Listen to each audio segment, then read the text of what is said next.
Oana, I'll start with a prayer. I'll start with a prayer, just so you know. Okay, before I go live. Okay, fine. Yeah. Oh, you want me to do the prayer now before we go live? No, you want I do when we go live, right? Yes. Okay, Yes. so wait a moment.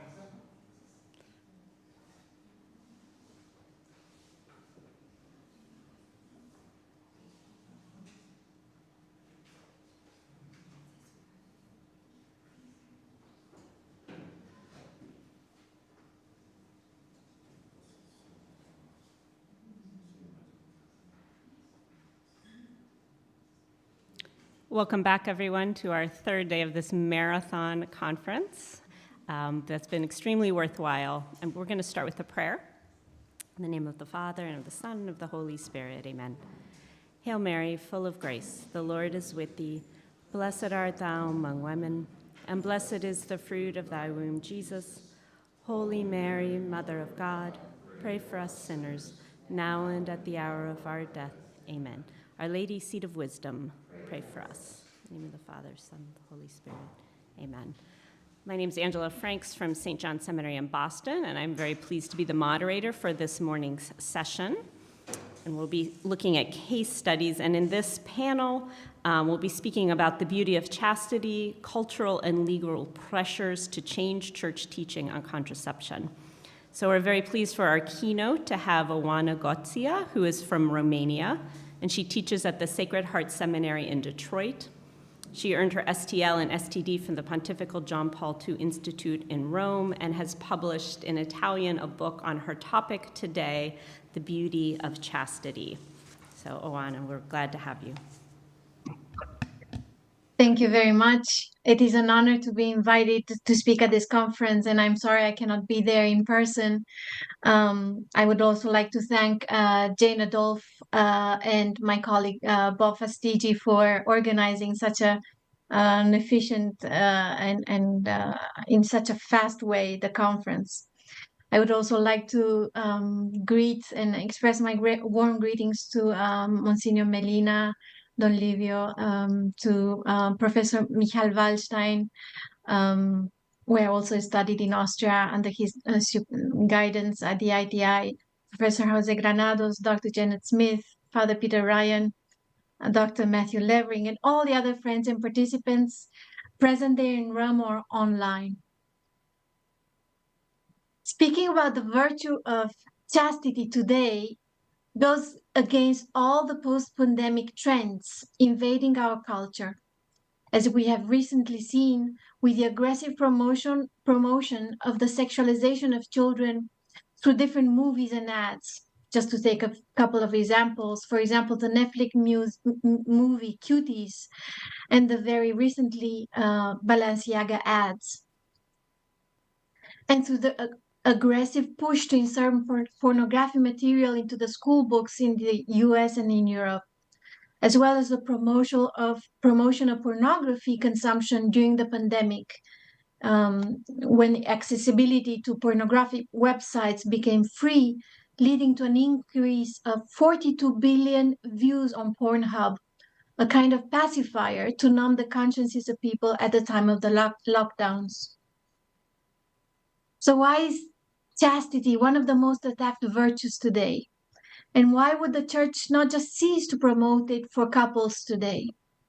And just a technical point, I want to refer to the conjugal chastity in this talk, so not to the vow of virginity and celibacy.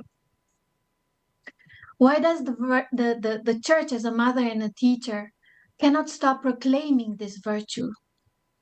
It is, in a nutshell, because the church cares deeply and truly for our freedom and for human love. Yes, contrary to many misunderstandings, chastity has to do with freedom and love. Since it is 3 o'clock in the morning here in Michigan, at this mysterious time of the night, which liturgically points to the coming of Sunday, the day of the resurrection. So in this waiting time, a time which reminds us, especially during the Holy Week, of the descent of Christ into hell and to bring light to the first couple, Adam and Eve, this particular context stimulated me to start my presentation with imagery taken from Franz Schubert's opera, The Devil's Pleasure Palace, the Teufels Lustschloss, which was never produced in his lifetime, as he was 16 when he wrote it. It tells the story of Oswald and Luitgarde.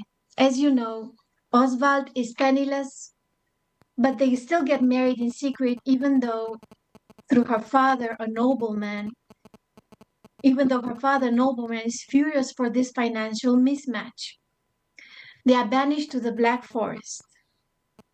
This forest is known for hiding a magic castle, the Devil Pleasure Palace, to which it is said only the brave have access.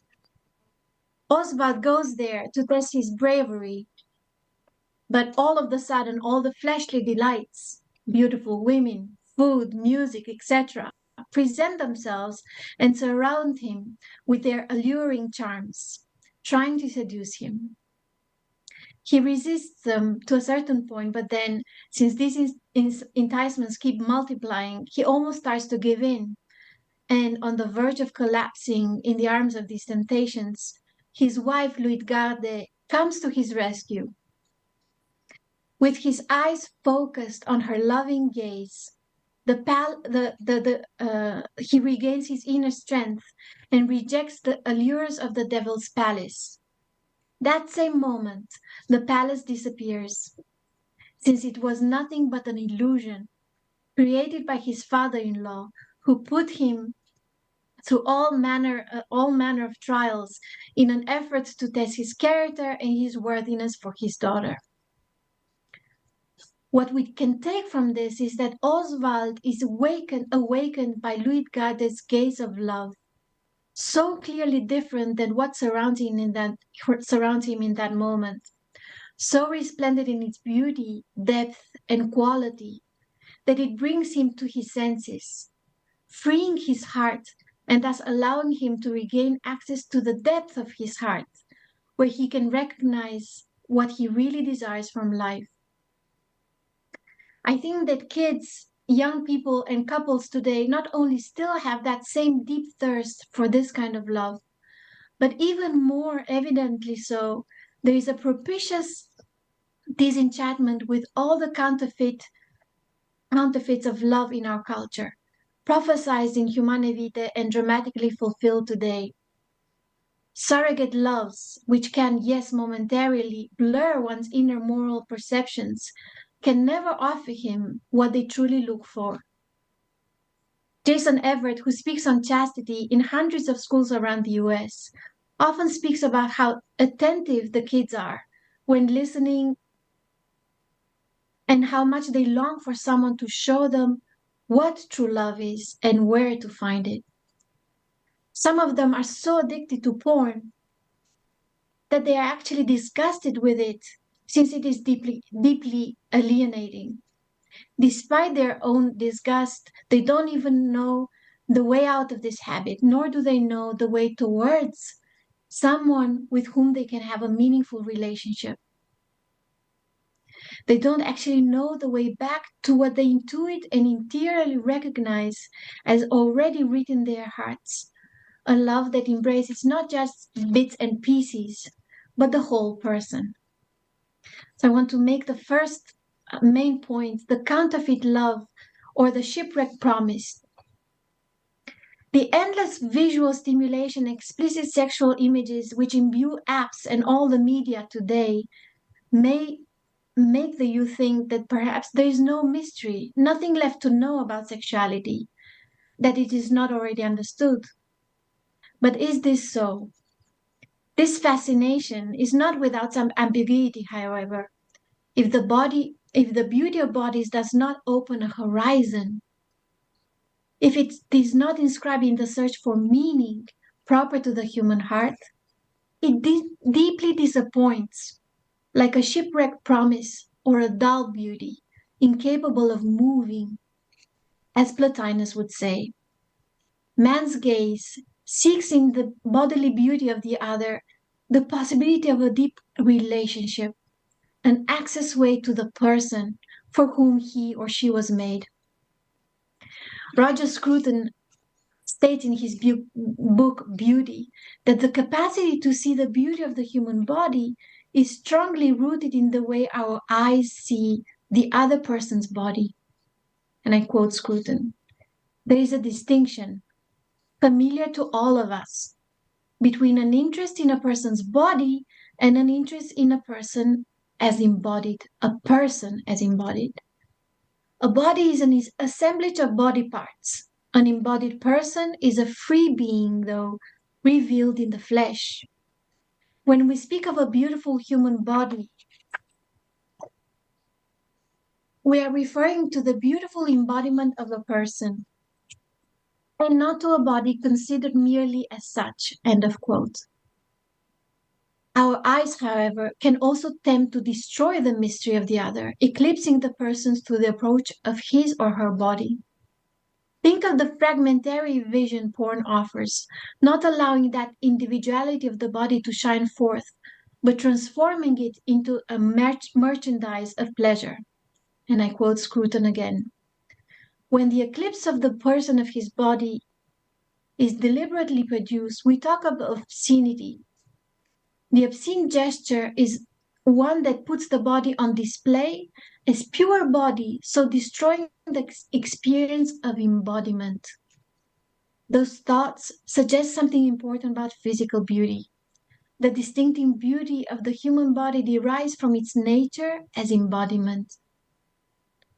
Its beauty is not the beauty of a doll, and it's something more than a matter of shape and proportion. End of quote. If the body of the human if the beauty of the human body is not that of a toy and is more than a mere question of form and proportion, then what is its true source? Scruton asserts that in the transfiguring moment of admiration, for example, admiring the beauty of an Apollo Belvedere or of Bernini's Daphne, we are led out of ourselves, out of an attitude of immediate consumption of pleasure, which bends and closes us upon ourselves. We perceive, in fact, a human beauty that is defined in personal terms, because it is contemplation of an irreducible mystery of the other.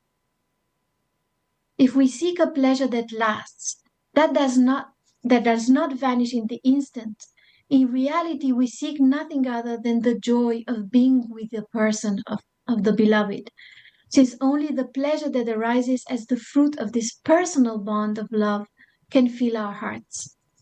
This is where the difference lies. So what makes this love different and unique, so much that John Paul II calls it fair and beautiful, as we heard Michael Wallstein yesterday? So the second point, beauty and conjugal chastity. St. John Paul II is deeply influenced by St. Thomas's description of the virtue of chastity and its unique relationship with love and beauty. In fact, St. Thomas Aquinas describes the characteristic of beauty, pulcritudo and honestas, only ascribes the characteristic of beauty only to the virtue of chastity, a component of the cardinal virtue of temperance in the Summa Theologiae, questions Secunda Secunde, question 141 to 170, thus fitting into the great ancient tradition in which temperance or sophrosune and beauty, kalon or kalos, are closely related, the Greek kalokagatia. In the treatise on love in the Summa, Aquinas points to the goodness and beauty as the causes of love. On the one hand, he associates them since both are attractive, and on the other hand, he distinguishes them since beauty adds to goodness a connection with knowledge. In fact, Oswald knows what he desires most when he sees Luitgarde's clear and loving gaze. What kind of beauty triggers this saving knowledge in spousal love? In Aquinas, understanding the profound truth of human love starts with the analysis of the novelty of the event constituted by the love encounter between man and woman, amor est passio. The beloved erupts in and touches the depths of the subject's heart, amor dicitur intimus, thus becoming a precious presence that then illuminates his or her existence.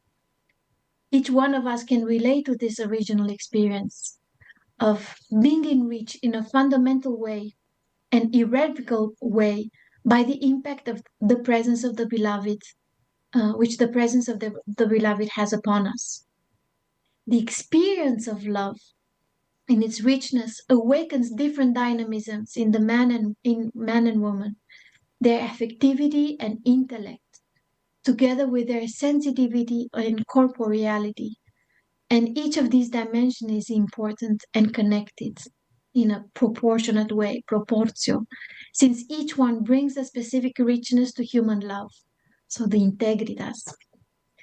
So integrity. When we fall in love deeply, we don't just experience a sensation, but our minds and hearts as well are also engaged by the presence of the person we love. Human love, therefore, has an interpersonal sense not only in the elective moment, the dilectio, but already in the receptive moment, that of the effective union between man and woman, as we can see in Aquinas and later on in Wojtyła's analysis of love.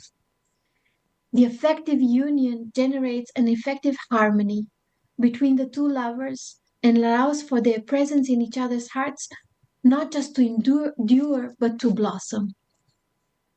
From this receptive movement of love without which reciprocity cannot spring, man and woman experience a new desire, a desire to share life together, a desire which takes them out of themselves, which Aquinas calls an ecstatic desire, and which aims to reach their real union, unio realis, with the beloved.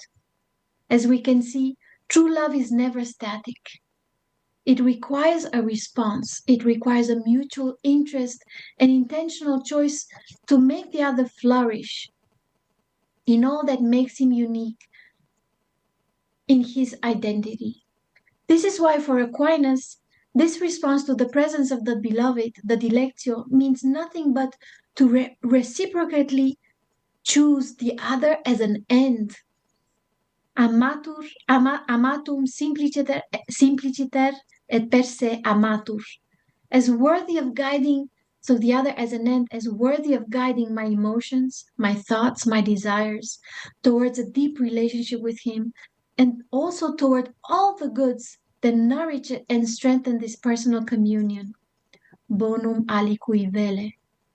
This natural response to actively love and not just to receive love brings with it a new harmony in man and woman, a union of hearts, concordia, permeated by a deep bodily and spiritual pleasure, that of belonging to each other in a personal way. And this pleasure is conjugal joy. As we can see, Aquinas uses the threefold traits of beauty, proportion, integrity, splendor, to describe the interpersonal structure of love, based on Aristotle and Pseudo-Dionysius, in which the lover's interiority inhabited by the beloved shines forth. This is where the virtue of chastity comes in.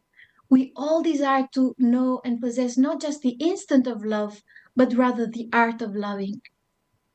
To make this quality of interpersonal love strong in time, only through chastity, aided by the other virtues as principles of unity of man's action, it is possible to face with intelligence and sensitivity the challenges of contingency and fragility of human action. Those misunderstandings inhere into bringing together two different ways of thinking and feeling in daily life. Those difficulties such as sickness or the job precarity, the constant temptations to give up on purifying one's love from selfishness and to take the easy but shallow way out, the challenge of educating children and welcoming new ones. Thus, through the virtue of chastity guided by prudence, with which it is synergetic synergistically bound, reason does not impose an extrinsic order. To the contrary, the order that chaste reason generates, refers to the very structure of interpersonal love. It requires creativity and imagination, an attentive dialogue of a selfless listening to one another, a constant practice of channeling the emotions and the sexual desires towards the communion of persons and not towards a self-absorbed attitude, as Humane Vitae says when referring to the benefits of NFP. Nothing that is truly good, therefore, and nothing that is truly human is lost in the process of acquiring this art of relating to another according to his and or her personal dignity, which is the virtue of chastity. Thus, desires don't die, but instead are purified and strengthened. Intelligence becomes the art of intus legere, the reality of the beloved, and not a projection of one's own imagination. Because of the virtue of the beautiful love, the gaze becomes clearer in each spouse in time, for it has witnessed the gift of being forgiven and of forgiving, of learning the hard way to remain open to rising up again after each fall, rather than remaining in the self-pitying attitude that is in fact another form of narcissism. The chaste person is thus enabled to reach the specific bonum of chastity, the specific good of chastity, the integration of the sexual desires towards conjugal union of love with the other, while open or convenience to life. Because true love brings life, brings forth life. It is only in this way that the conjugal act can be an expression of interpersonal love and not an act of emotivistic need, since it transcends the communion of the spouses and it opens up to a new relationship with the fruit of this communion, which is the child.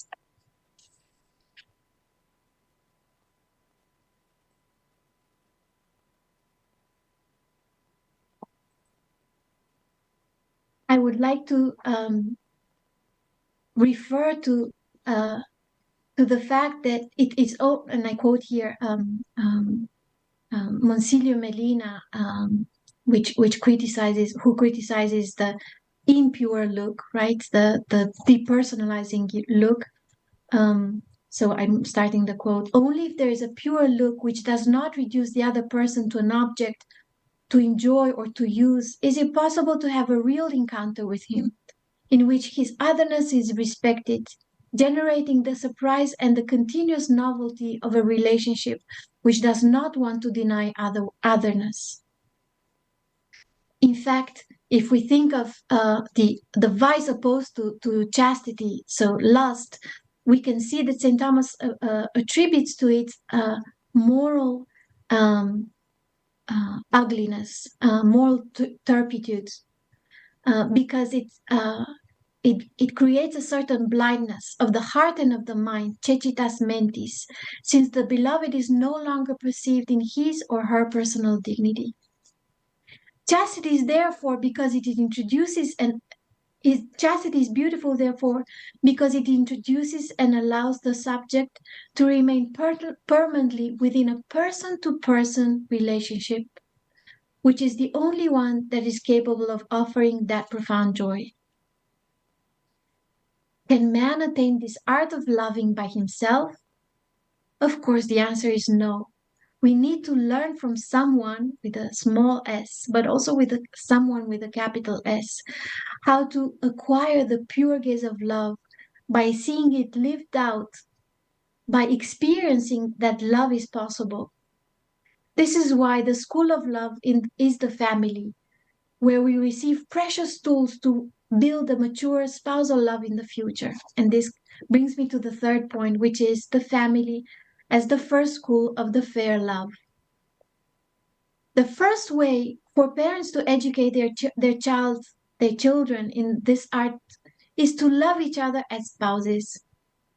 This is a fundamental aspect in the child's life, seeing, experiencing, witnessing that he or she is the fruit of his parents' spousal love a love that is not limited to feeling, but a love that endures in time because it places intentionally the good of conjugal communion at the center.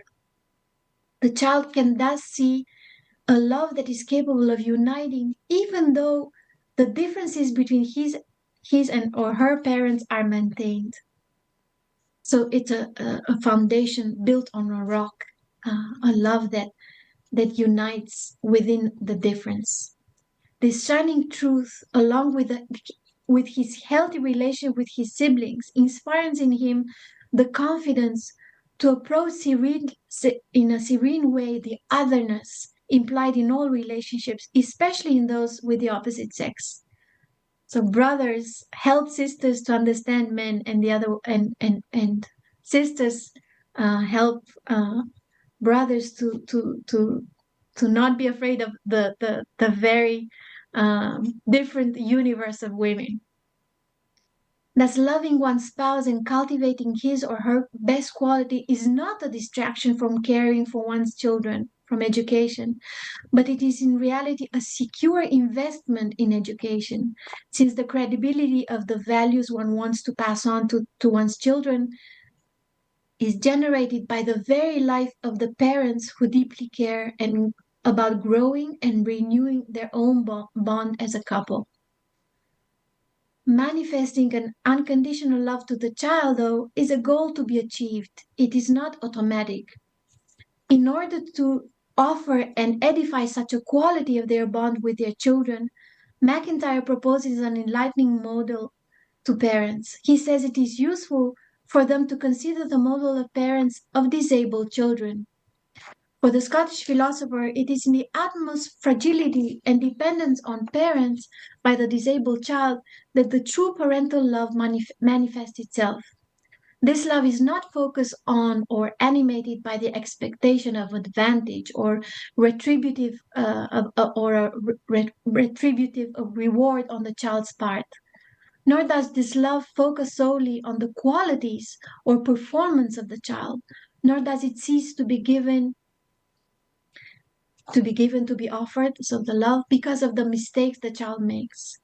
Of course, to encourage excellence is always important in parents, but it's not a question of a calculation um, of the child's performance in exchange with the child's performance or qualities or always a good behavior, which of course needs to be encouraged. The heart of the child's effective maturation therefore implies on the part of the parents their presence of care, sensitivity, and closeness with respect to the child's needs. Otherwise, there is a danger that the child will take refuge in an unreal world, detached from the reality that frightens him because he perceives it to be hostile and insensitive to his needs. For this reason, in order to help the child cope with the reality external to him, the education of imagination, sensitivity, and memory through the reading of stories is essential, is decisive for the child's growth. The great books, the great narratives are a precious instrument for the effective and sexual education of children. For MacIntyre, the mediation of the narrative centered on true heroes who are faced with challenges and yet who choose brave deeds instead of easy escapes, and that distinguish from false and cowardly heroes, help children develop a sense of what the meaning of life is. True relationships, true friendships take time to be built, but it is worth spending one's life to achieve them. The little boy and girl make true moral choices by both intellectually and effectively embracing and adhering to these true heroes. Be it just a prince or a brave orphan, a hard-working and honest father, or a selfless and tender mother. This is why reading stories is so important in the family. Good stories take us out of our own universe and they open up the interior world of others, showing how our good is intrinsically connected to the good of others. The healthy narrativity of the child's human emotions also depends on the knowledge of the models and figures of his of his or her own family stories that are told and commemorated by grandparents. Grasping his genealogical roots and thus his historical origin, understanding the intergenerational layers of his identity, helps the child see his relational nature as a good to embrace and cherish always. The stories mediate reality. They prepare for reality and make the child want to embrace reality with courage and in all its richness. Books also help us to, especially if they are trying to help the children discern the good images and the bad images, though that those that invite to love and those that are pornographic, right? There's even such a series, Good and Bad Images.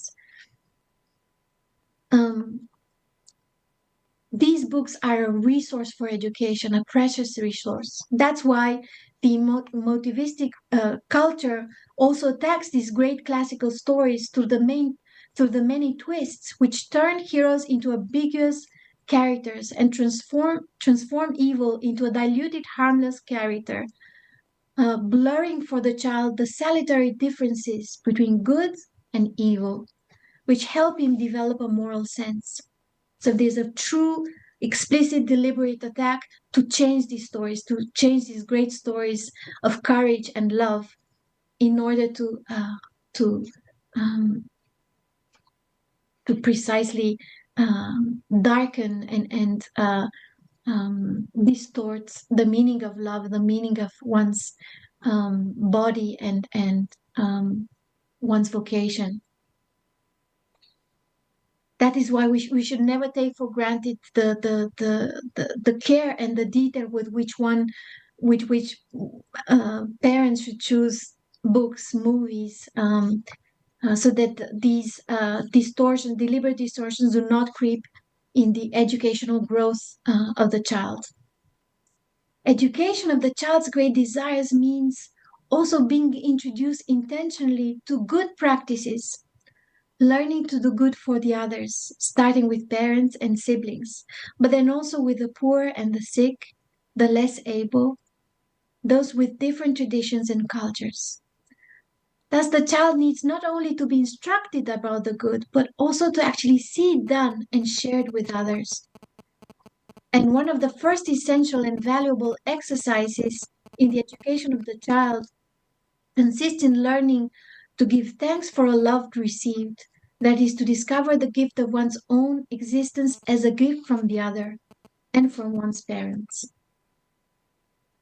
Learning to say yes to the love of the person, therefore, and to say no to selfishness is why parents know that to love their child means also to be able to say no.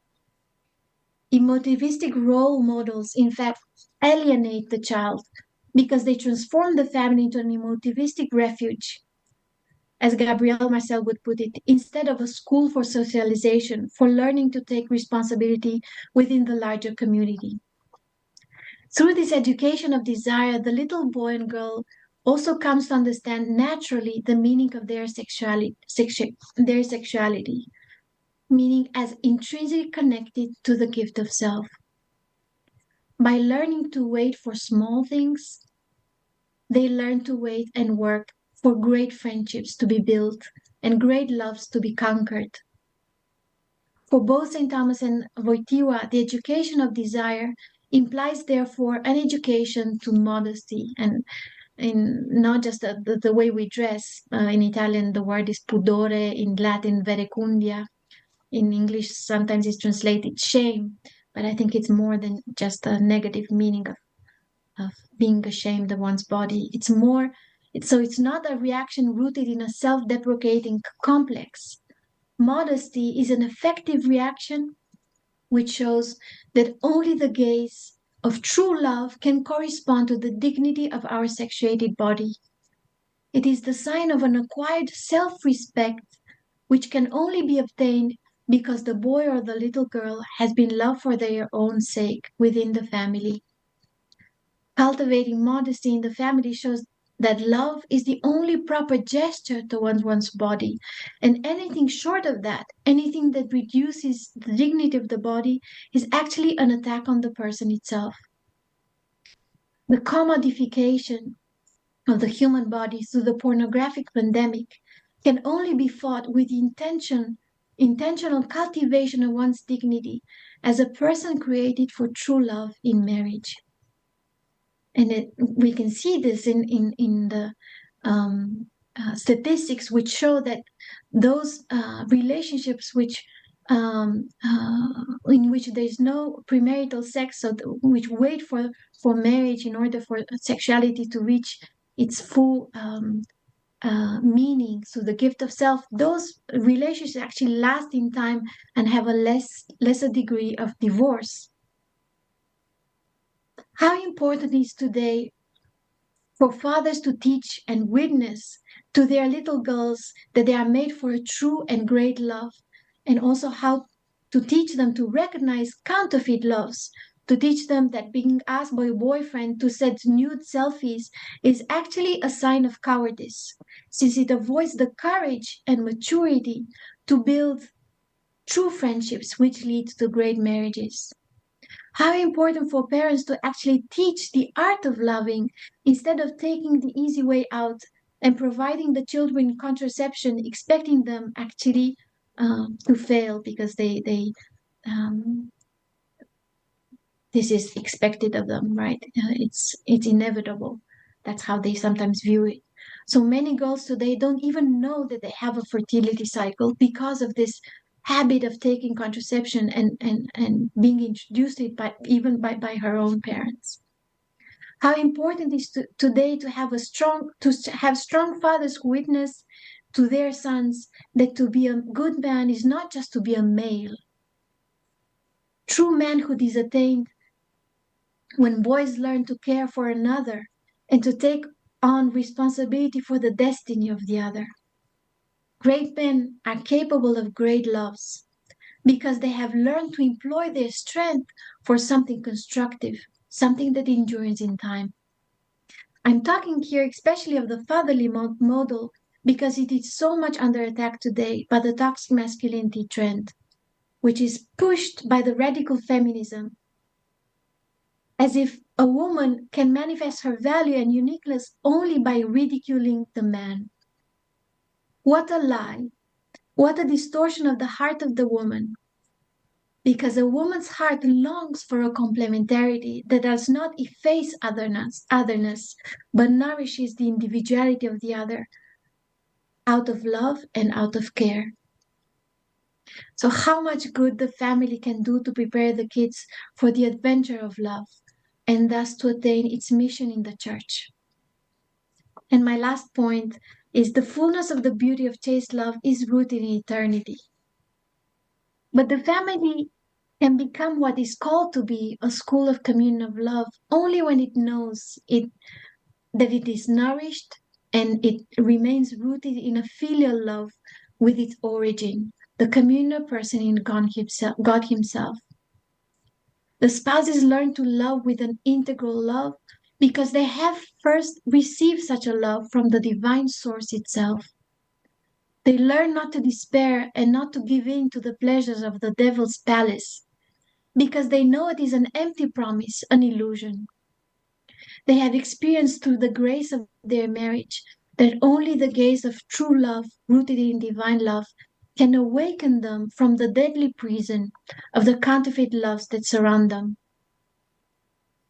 The hearts of the spouses are gradually configured, attuned, and harmonized with the heart of God, from which the gift of conjugal charity arises. It's a beautifying love, divine love, because this beauty renews conjugal love. It also reminds us that Christ's beauty, in which conjugal love is rooted, the love that Christ has for His church, is paradoxical. Christ's beauty is paradoxical. The spouses come to know that it is the cross of Christ, the place of manifestation of the beauty of divine love incarnate. To put it with Saint Augustine, He had neither beauty nor decorum to give you beauty and decorum. What beauty? What decorum? The love of charity, that you may run loving and may love running. In fact, Ratzinger, in his book Beauty and the Church, states precisely in this face, so the face of Christ, so disfigured appears the authentic extreme beauty, the beauty of love that spends itself, and that precisely in this reveals itself stronger than lies and violence.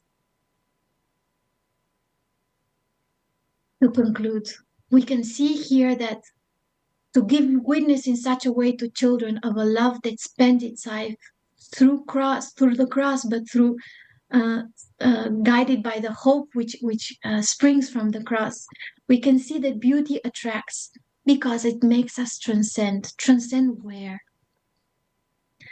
Ultimately to our destiny. It leads us through and to the beauty made flesh, a beauty which shines on the face of the suffering Christ who loved till the end, to the end, who calls and attracts us through the intrinsic contemplative dimension of human chaste love, a love which he redeemed by his blood and fulfilled for eternity, for he makes all things new. Spouses come to know the greatness of their vocation because they are anchored in God through the sacrament of marriage. And thus, the greatness of their vocation becomes for the spouses the means of communicating to their children God's presence in their lives. When the gift of friendship with God, charity or conjugal charity, becomes a vital source for their conjugal love, so for their chastity, spouses become true missionaries, true evangelizers of the fair love. Thank you.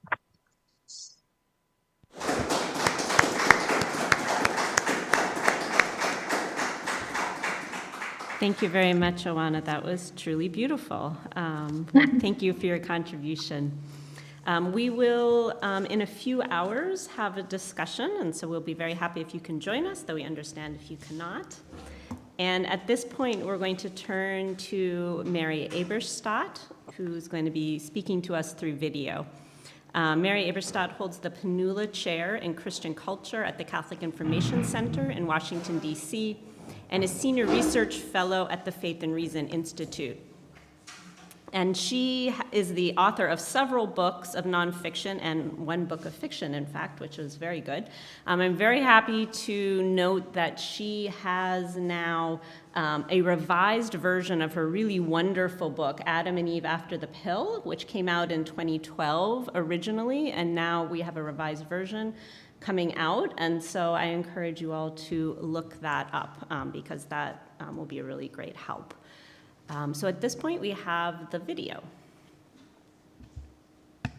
Thank you to the International Catholic Jurists Forum for this opportunity to address developments of concern not only to theologians but to Catholics around the world.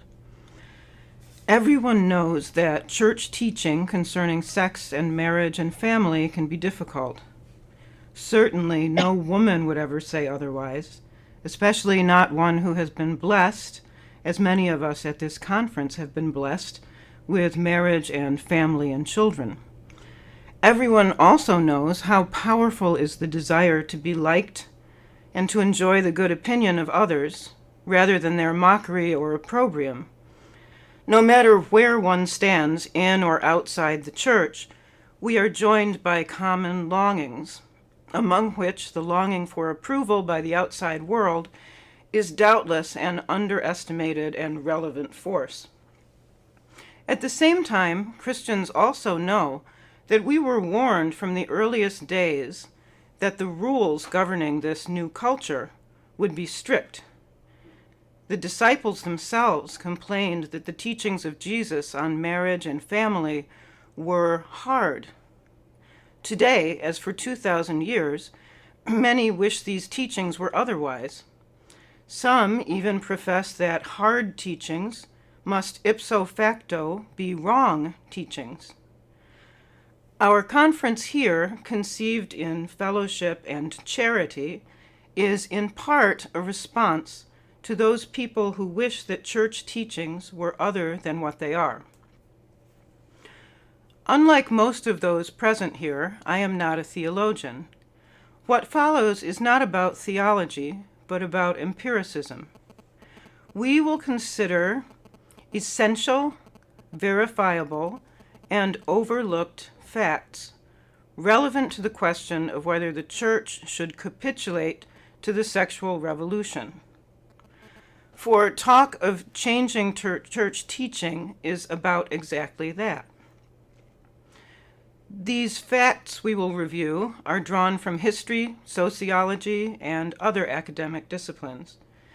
Our touchstone is an observation by the great Russian novelist Leo Tolstoy.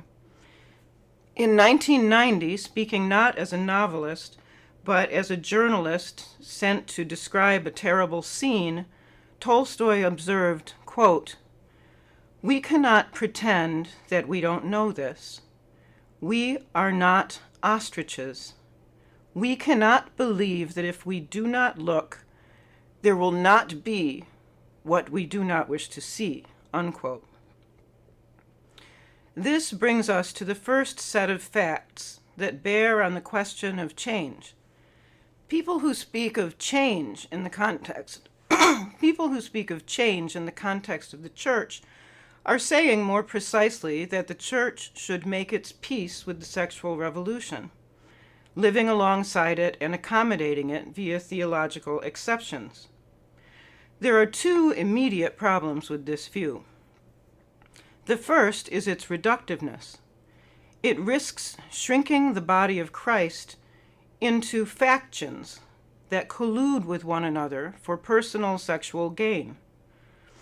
In this flattened scenario, heterosexuals are permitted contraception, and other sexual interest groups are granted other new permissions of their own, with no end in sight. Such collusion would be patently institutionally destructive. The singular Catholic moral code unites the Church. It unites sinners, regardless of predilection, who all strive to save their souls. The proposed collusion to come would elide the entire question of whether souls are on the line at all. It would divide the magnificent Church into the pedestrian equivalent of political interest groups. The other problem with calls to compromise over the sexual revolution is empirical. Today, unlike in 1968, say, perfectly secular social science demonstrates the nature of the post-revolutionary world. Here is just a bit of that record. The revolution has ushered in an era of re-paganization. The mores of earlier pagan times appear once again to be ascendant. Consider the prevalence across the West of obscenity, abortion, the open celebration of pornography, the public argument, especially across Western Europe, over whether bestiality should be legal, or how low the age of consent might go, etc. Infanticide is also renascent. In the United States, many on the pro-abortion side now claim that no line short of birth will suffice, a position distinguishable from infanticide only by sophists of the very first order. This list could go on. There is also another set of critical, well-established facts, crucial to social justice: the humanitarian consequences of post-revolutionary wreckage, about which whole books can be and have been written. Pope Francis himself, for example, has decried the crisis of loneliness in the materially advanced nations. This loneliness is a direct consequence of the post-revolutionary collapse in marriage and family. So is much other negative fallout, including some of the West's most dire problems: addiction, psychiatric trouble, violence. These problems have many sources, but preeminent is the shrinkage and implosion of the family. Outside the consciously religious communities of the counterculture, generational reality for almost everyone else in the West can be summarized in a single word: fewer. Fewer brothers, sisters, cousins, children, grandchildren. Fewer people to play ball with, or talk to, or learn from. Fewer people to celebrate a birth. Fewer people present at a deathbed. In other words, splitting the human atom into procreation and recreation has produced a love deficit. This deficit is reverberating across Western societies with enormous collateral damage. To say that Catholics should be indifferent to all that they can just live by the same post-revolutionary rules as everyone else, is to license Catholics to create more of that same damage. That message is not only confusing, it is hard to spy the compassion in it.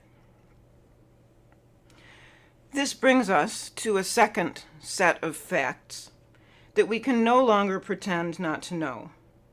These concern Christian religious history.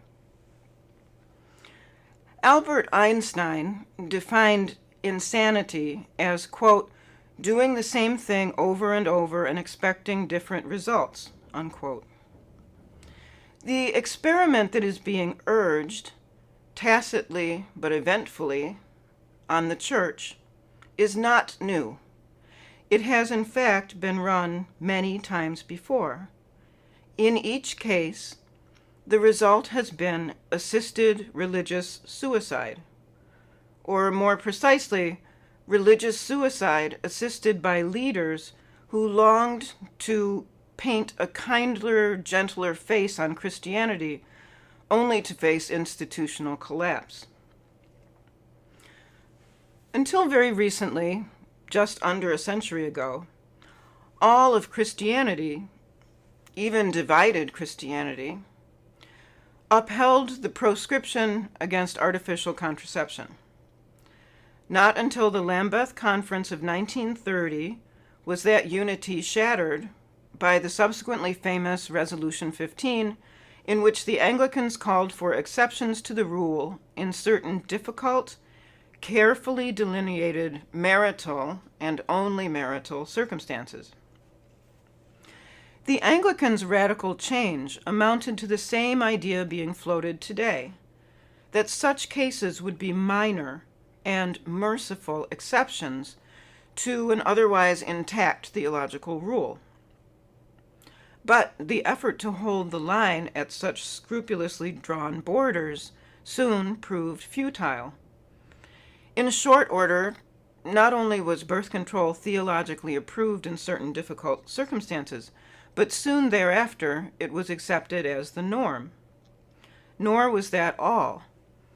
In another turn of the reformist wheel that no one at Lambeth in 1930 could have seen coming, artificial contraception went on to be sanctioned by some prominent members of the Anglican Communion, not only as a choice, but as the better choice. Many other Protestant churches ended up following the same script.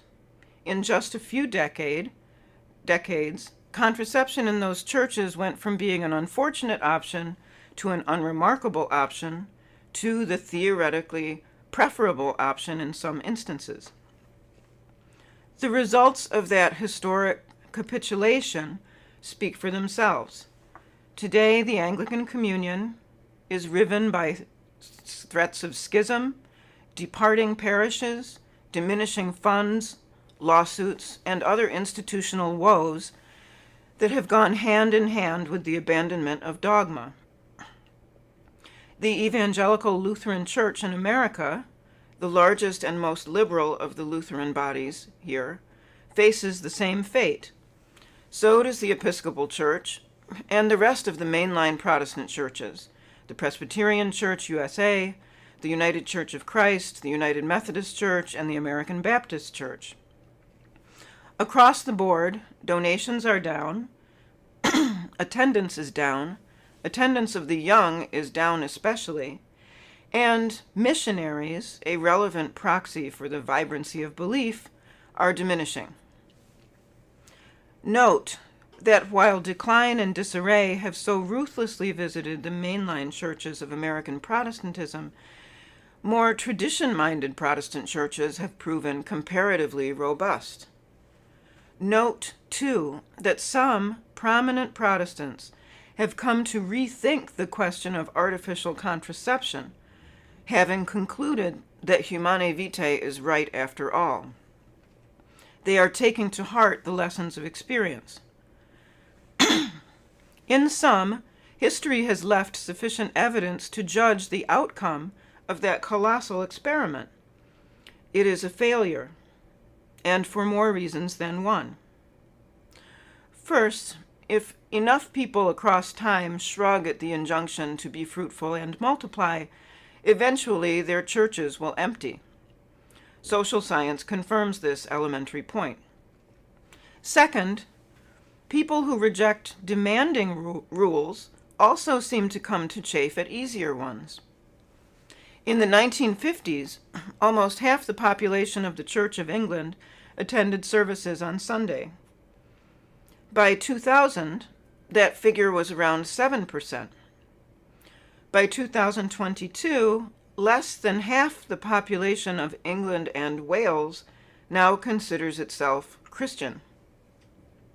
Plainly, making life easier for people in the pews has not made them any more likely to sit there. Arguably, the effect of softening dogma and expectations has exacted just the opposite result. Third set of facts. The desire to change church teaching, particularly though not only about contraception, entails a serious moral hazard that needs to be brought to light. To cite Tolstoy once more, as of 2022, we cannot pretend we do not know certain things. And one of the most unavoidable of the empirical truths learned since the sexual revolution is this: contraception causes abortion. Contraception increases abortion. This is not to say that all acts of contraception cause abortion or otherwise to engage in absurdity. It is simply to acknowledge that the destigmatization of contraception in one society after another It is simply to acknowledge that the destigmatization of abortion in one country after another has been unthinkable without the prior destigmatization of birth control technology. Put differently, no widespread use of contraception, no widespread abortion.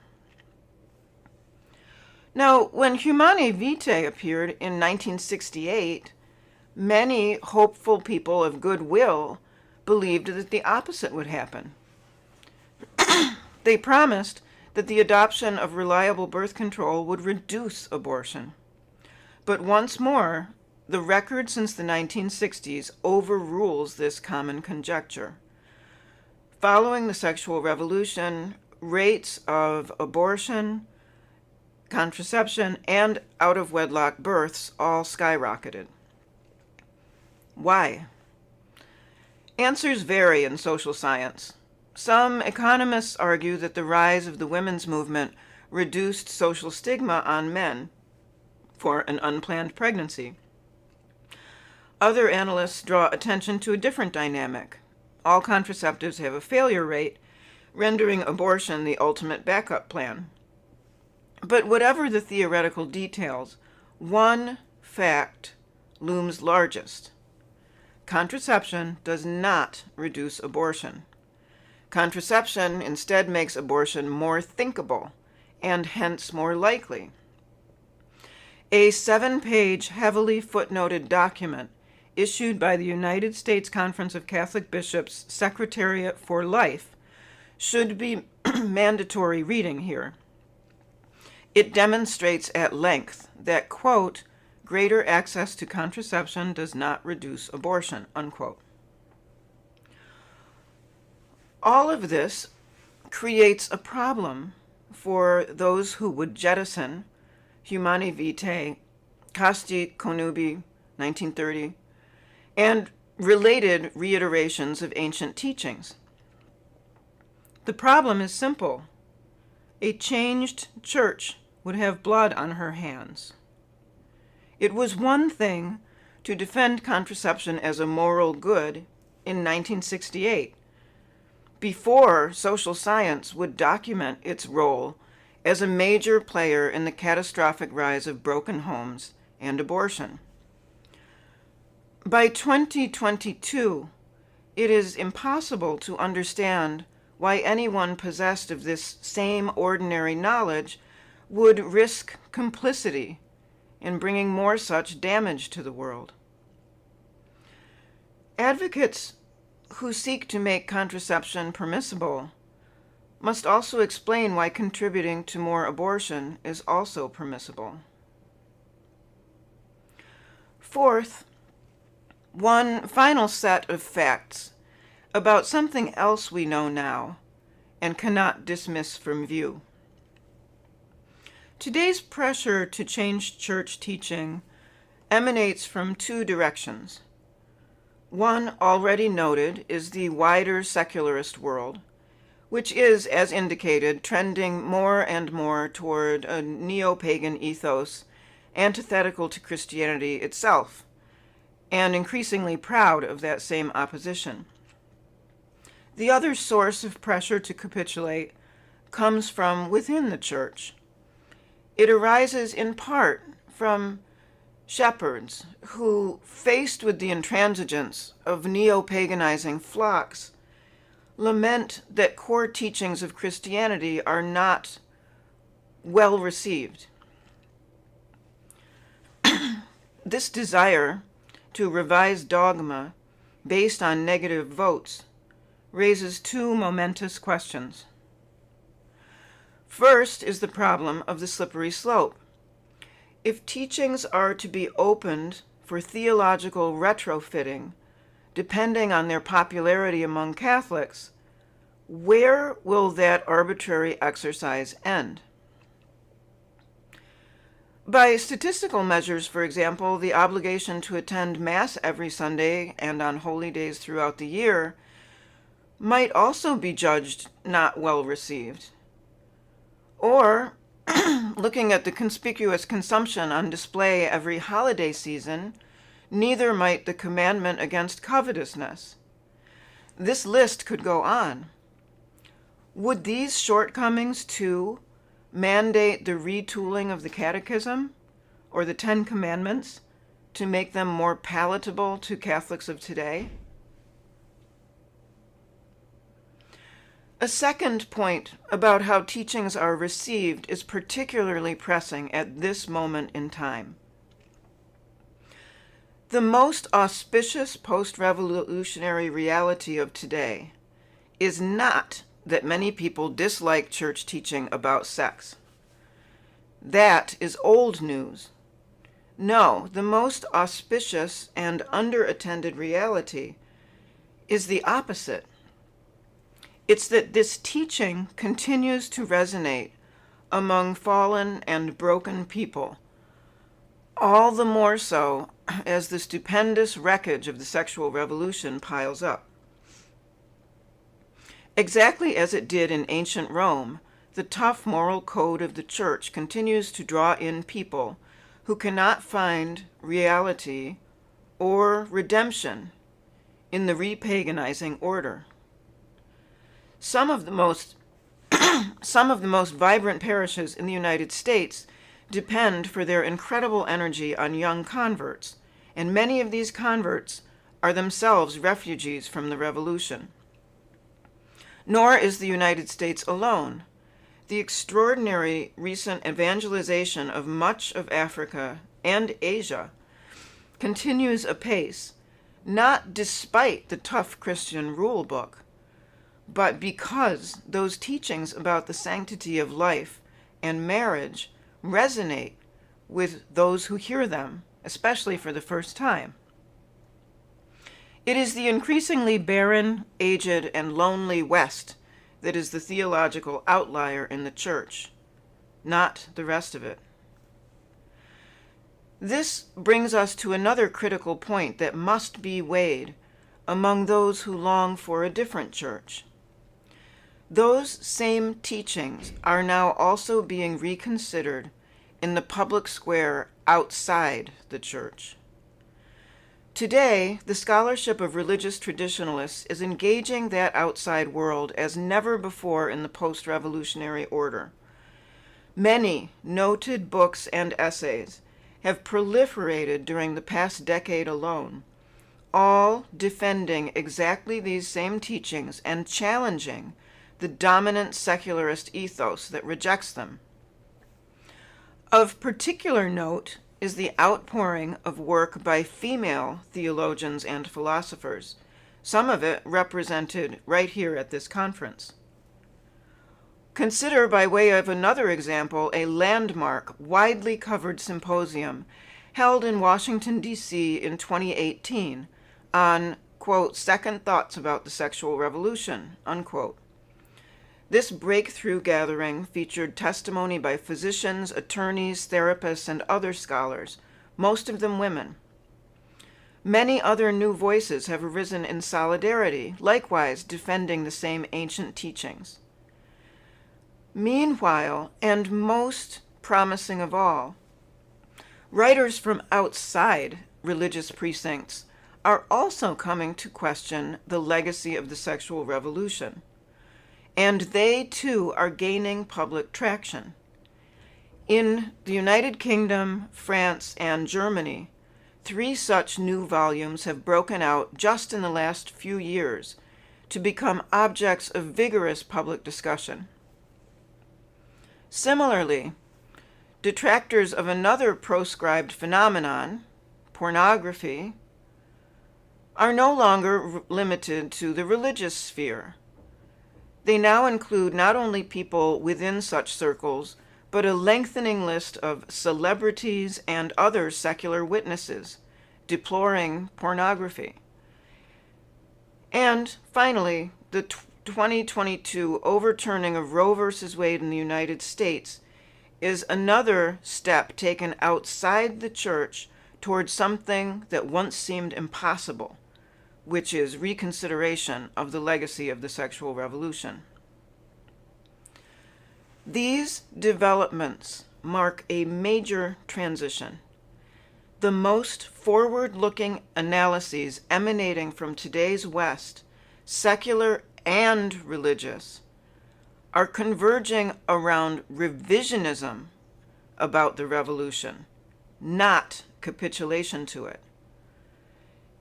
In this sense, those who wish for diluted church teaching could not have chosen a worse moment to press their case. It makes no sense whatever to support the revolution's infiltration of the church at the self-same moment when a rising chorus of voices from all over is beginning to rediscover the truths embedded in the Christian code. That, finally, is the ultimate evidence that cannot be ignored. How wonderful that the Catholic Church has stood its ground unflinchingly about its most enduring teachings for so long. What a tragedy it would be for the entire world if at this moment Catholics themselves were somehow not to understand the multiple vindications that are unfolding each day. This is not 1968.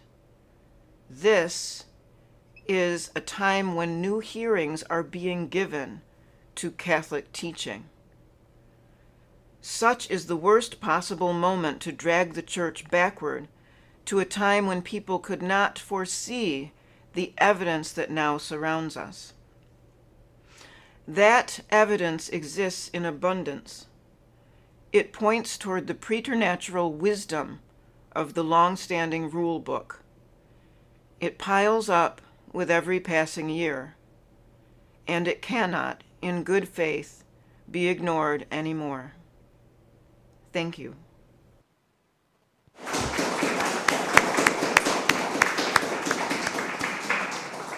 Thank you for Mary Eberstadt. Very thought-provoking as always, and that was a very appreciated intervention.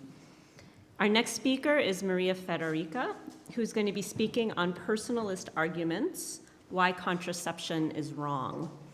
Dr. Maria Federica is an associate professor of philosophy and chair of the philosophy department at Ave Maria University. She received her PhD in philosophy, summa cum laude, from the International Academy of Philosophy in Liechtenstein. And as I said, she's going to be speaking on personalist arguments. So welcome, Maria.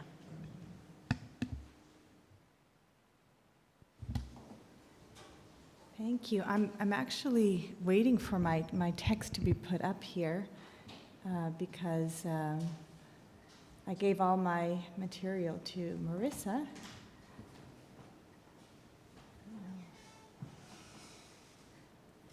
Jane, is Marissa anywhere around? She needs to set me up with my PowerPoint. Does she? Can we just take a little break? Sorry. Great, let's take a 5-minute break and we'll deal with the technical issues. People might be I feel like, is my mic?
So thank you for coming to my presentation. I want to thank Jane Adal for inviting me to join this conference and for all her work in organizing it, also Robert Fastigi, and then also Marissa for doing a lot of the practical work.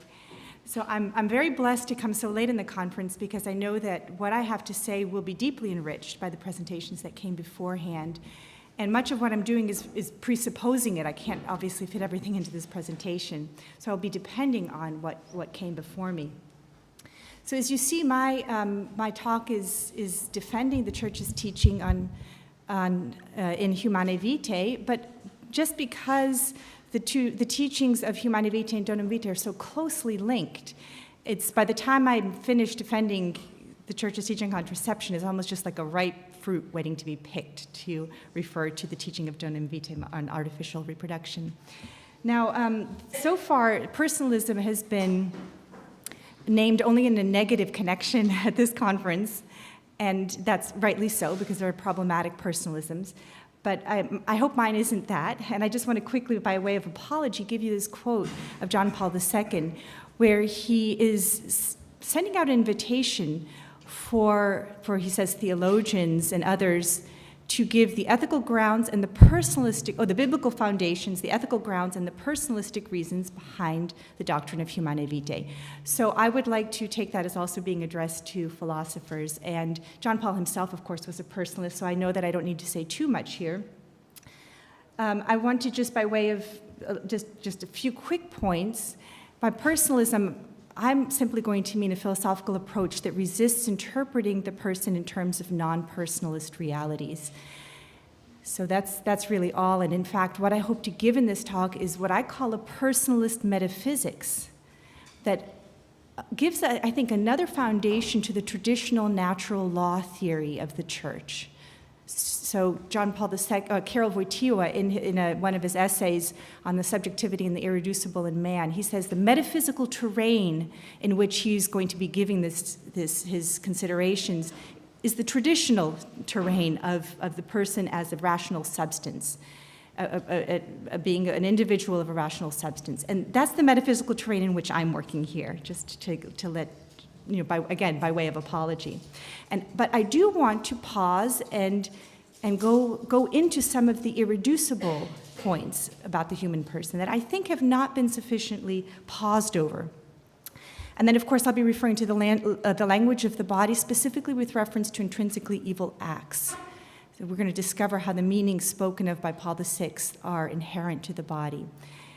Now, another little heads up, which is that I'm going to take two features of the spousal act as being particularly salient.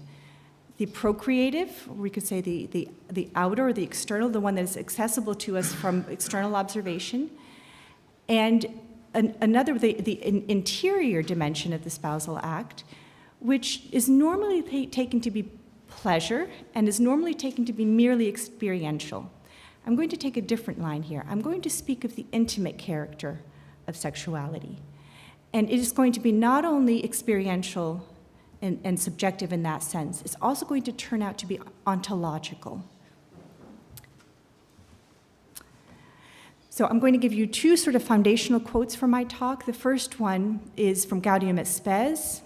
The document says, the sexual characteristics of man and the human faculty of reproduction wonderfully exceed the dispositions of lower forms of life. Hence, the acts themselves which are proper to conjugal love and which are exercised in accord with genuine human dignity must be honored with great reverence. Hence, when there's a question of harmonizing conjugal love with the responsible transmission of life, the moral aspects of any procedure does not depend solely on sincere intentions or on an evaluation of motives, but must be determined by objective standards. And the second foundational text I take from Humanae Vitae, conjugal love reveals its true nature and nobility when it is considered in its supreme origin, God, who is love, and that in the light of this love there clearly appears the characteristic marks and demands of conjugal love. And it is of supreme importance to have an exact idea of these. So what I'd like to do in this talk is get down a little bit into the weeds. It's going to be a somewhat technical talk, and look at both of these realities, that the sexual dimension of the human person wonderfully exceeds that of non-personal life, and then the importance of love. So I have 5 parts and then this is also, I take as a wonderful foundational text. Man is a unity and duality in which spirit and matter compenetrate. And I love this. And in which each is brought to ennobability. So we normally think of the soul as ennobling the body. But what we're going to see in this talk is that the body really ennobles the soul and gives it a tremendously greater scope for its expression. So 5 parts to my talk are the embodiment of the human person embodying acts, the nature of love, the intimate character of sexuality, and the spousal act as an embodying act, and then the conclusion. So, first part then, the body is the person. By now, I think this post-JP2 generation is very used to hearing this expression that the body is the person. And I'd like to look at 2 technical features here. So by this, I understand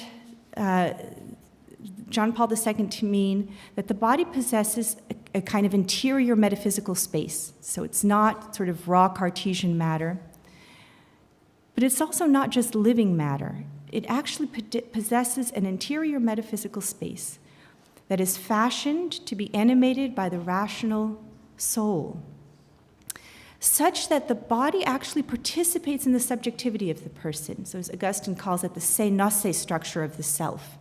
I experience my body from within. I live my body from within. But that's only possible because of this interior metaphysical space.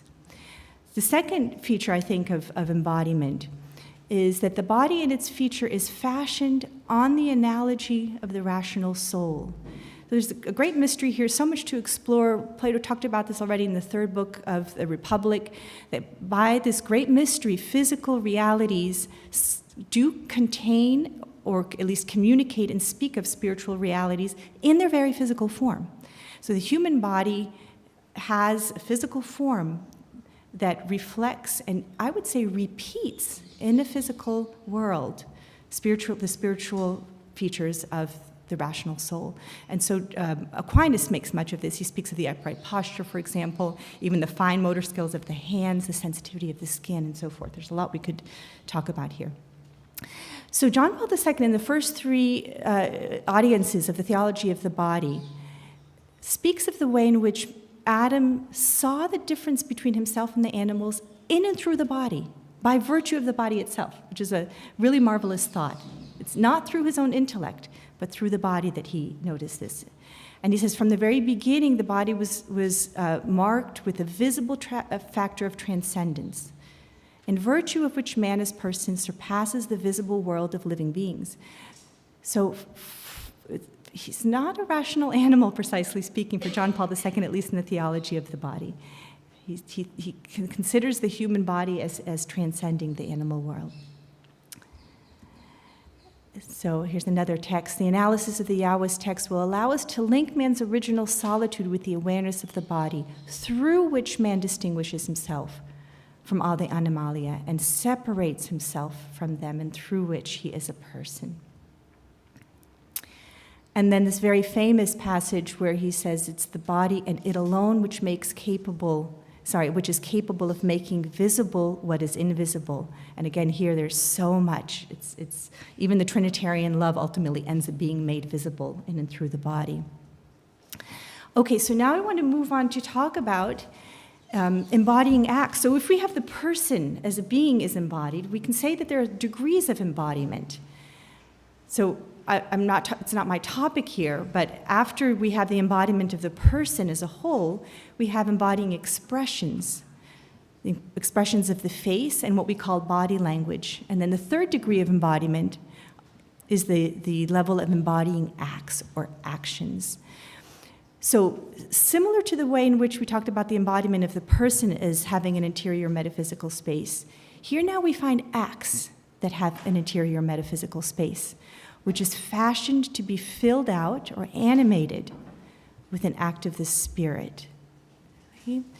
So this means, again, you find this in the theology of the body, that the body in these acts actually participates in the subjectivity of the person. which means that the intentionality of the act of the Spirit now is communicated to the body. A bodily act can participate in the intentionality of the Spirit. Secondly, these acts are in their physical features fashioned on the analogy of the act of the Spirit that they're made to embody. And thirdly, embodying acts now augment the act of the Spirit. So the soul doesn't seem to have full scope for its expression without being united to an act of the body. Something really marvelous going on here. So I'll give some examples in a moment, but we can see that all of this is, you could say, confirmed in the fact that the meaning of these acts is universal. So if you're going to Japan or another foreign country, you have to get a phrase book to find out what certain words mean. But you don't do that with the expressions of the face. You don't do that with certain actions of the body. Why not? Precisely because they are embodying. They, by their very nature, by their structure, contain a meaning through this ordination to be filled out with the spiritual soul. Something very mysterious, but something which I think is very evident to our experience. So I think prime instances of this are the embrace and the kiss. So even though you have different shades of spiritual meaning, still these acts are incarnation, so to speak, of these spiritual realities. So just to contrast this with other kinds of acts, let me just see if I have a slide on that. So when it comes to embodying acts, the meaning, the spiritual reality is actually contained in the bodily act. In other words, the bodily act is not a symbol or a sign that points to something beyond itself. My father, Damien Federica, he's the one who articulated this idea, and he contrasts embodying acts with instrumental acts. So these are acts of the body that have a meaning, but whose meaning comes to them from the outside, is assigned to them arbitrarily, as it were. So when I wave my hand, in this room, it means hello or goodbye, but we can have doubts if we go to another part of the world whether or not these acts will have the same meaning, or thumbs up, right, or certain gestures of a referee at a game. See, these are bodily acts that do have a meaning, but the body is used as an instrument to point to a meaning that's beyond itself. The meaning isn't contained within these acts. We could call these instrumental acts. Embodying acts are not like this. The meaning, the spiritual reality is incarnated. It's actually contained in them, or should be. We can, by violence, separate the act of the body from the act of the spirit, but they are metaphysically fashioned to contain that meaning. So I just have a quote about embodying expression now, not an embodying action, but an embodying expression from Merleau-Ponty. So he says, "A face is the center of human expression, the transparent envelope of the attitudes and desires of others, the place of manifestation, the barely material support for a multitude of intentions." So this is, of course, impressionistic, but the body is sort of a barely material support, and yet, by a great mystery, it really does incarnate these spiritual realities. Oh, I just did something. Okay, let me see. Okay, so now we move on to the second point, which is the nature of love. And here, my point is going to be relatively simple, but I think extremely important. One way of conceiving love is to think of it as consisting of the self-gift and the reception, mutual giving and receiving, which then overflows beyond itself in some way towards others. It's fruitful. But I think this is a wrong way of conceiving of love. Fruitfulness is part and parcel of the very nature of love. It is internal to the love itself. It's so deeply bound up with love, with the self-giving and receiving of love, sometimes it's difficult to separate them or see their difference. But I think that the union of the spouses, for example, or the union in any exchange of love or any exchange of giving and receiving is already the first fruit of love. So when we speak of the fruitfulness of love, we are making an attribution of identity. Love is fruitful. So we can speak of in various different ways of the fruitfulness of love. So there's a kind of new life which is essentially and inseparably bound up with mutual self-donation. And we notice this about any exchange of persons, even the simplest, bears life in the soul of those who are performing this exchange if it's sincere. The new life to which the spouses rise, to a oneness of being that results in each one's dying to himself and living for another, this is considered a fruit. The new moral life which each finds within himself in being loved and in loving. The happiness of love is already a fruit of love. And we find here then the law of the gospel. Man is the only creature willed for his own sake, but he finds himself in making a sincere gift of himself. This finding of ourselves in love is also a fruit of love. But it's internal to the love itself. It's part and parcel of the love. So I have here only for emphasis the new reality, which is the fruit of mutual self-donation. It crowns and completes this mutual self-giving in such a way that it is not itself, that love is not itself without fruit. The fruit is metaphysically internal to the source that is at its origin.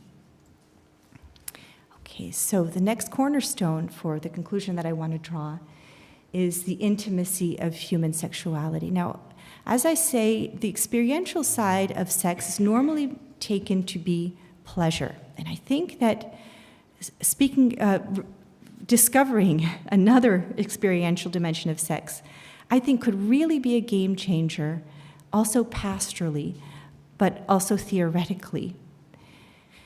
I am speaking of something that is initially discovered only through experience. We don't know about this aspect of sex except from within. So somebody who is prior to, or is still in the latency period, prior to puberty, has not yet had that awakening, will not understand the intimacy of sex. In fact, to that extent that children will very often, if they're in a healthy environment, will consider sex gross, and with good reason. They don't have access to the interior intimacy of sexuality. And without access to that, it's a closeness that is actually very strange, unwarranted, even alienating. It's only when we can have access to that intimacy of sex. Now, of course, it also has to be associated with a proper meaning. Otherwise, we're going to have problems. But we'll see about that as we go along. So here I'm very grateful to Dietrich von Hildebrand. He is the one philosopher. There's another philosopher, Arl Kolnai, who I think has also identified this feature of sex, but he has not systematically developed it. But Dietrich von Hildebrand, as far as I can tell, I would love it if somebody could tell me that there are other authors who have written about this dimension of human sexuality. I have not found any other author. He speaks of this intimacy of sex as being accessible to us by noticing the quality of sexual experience itself. He says every sexual experience is essentially deep. Now this, he's speaking about something experiential, but he insists that this indicates the depth level within the person at which sexuality objectively exists. So in the sexual sphere, body and soul touch in a particularly close way. So we're talking about a metaphysical reality here. This means that the bodily experience of sexuality is not self-contained as something bodily. Rather, the soul is, without further ado, drawn into the experience. Okay? Kolnai says there's a particularly intimate concurrence of the material body and the spiritual soul. And I want to add something else here. Not only that the body and soul touch in the sexual realm, but they touch in their respective centers. So there are depth dimensions to the bodily awakening. There are depth dimensions to the soul. Edith Stein writes about this beautifully in her book on finite and infinite being. So the body awakens in its vital core in sexual experiences, but the very center of the soul is also implicated. It's also at issue here. That place in which I belong to myself is reached when sexual experiences come alive. And so the point I want to make here, I think it's very important, is that the experiential and the ontological somehow coincide. They come together. The experiential, we could say, heralds the ontological truth about sex. Because there are cases where experience is ephemeral. I think that's to some extent true in the experience of the pleasure of sex, even though it mediates something very important, namely the union of the spouses. We could say by comparison with the intimacy of sex, it is relatively ephemeral. And I was very pleased to find that in a few places, Karol Wojtyła and John Paul II write about, I think, this feature of human sexuality. I take this to be a very important and seminal quote. A very particular link certainly exists between sexes and the person in the objective order, to which corresponds, in the order of consciousness, a particular awareness of the right for personal possession of one's own eye. I know this is a very dense quote and we can't go into it right now, but I think what he's saying is precisely this. There's a self-possessing center within us, and I think it's in that self-possessing center that you could say bodily sex, at least it's very bound up with it. There's another passage. He says, sexuality by means of which man and woman give themselves to one another through the acts which are proper and exclusive to spouses is not something simply biological, but concerns the innermost being of the human person as such. Seems to be presupposing depth dimensions within the personal soul and distinguishing them. So he says in Love and Responsibility, consequently, out of the question is a sexual self-giving that would not mean a self-giving of the person. So, of course, that's only possible within marriage. Outside of marriage, this would be, I think, very worthy of analysis. What happens is there's a kind of loss of self that takes place, a radical flinging away of oneself, as Hildebrand puts it. But this is what it's made for, and this is why sex can accomplish a self-giving, because it is ontologically bound up with that self-possessing center. So I have to move along, but I have a long list of things that I think follow from this reality that would be gold mines for pastoral exploration. If you want to scan this list here, what follows from this ontological or metaphysical truth about the place of bodily psychic sexuality? Now we understand why it's made it's going to be our entryway into seeing why sex is made only for spousal love, and that we're going to explore in the next point. But we also see why sex must be exclusive. If it's bound up with that self-possessing center, it can only be given to one person. Why it also implies faithfulness and irrevocability.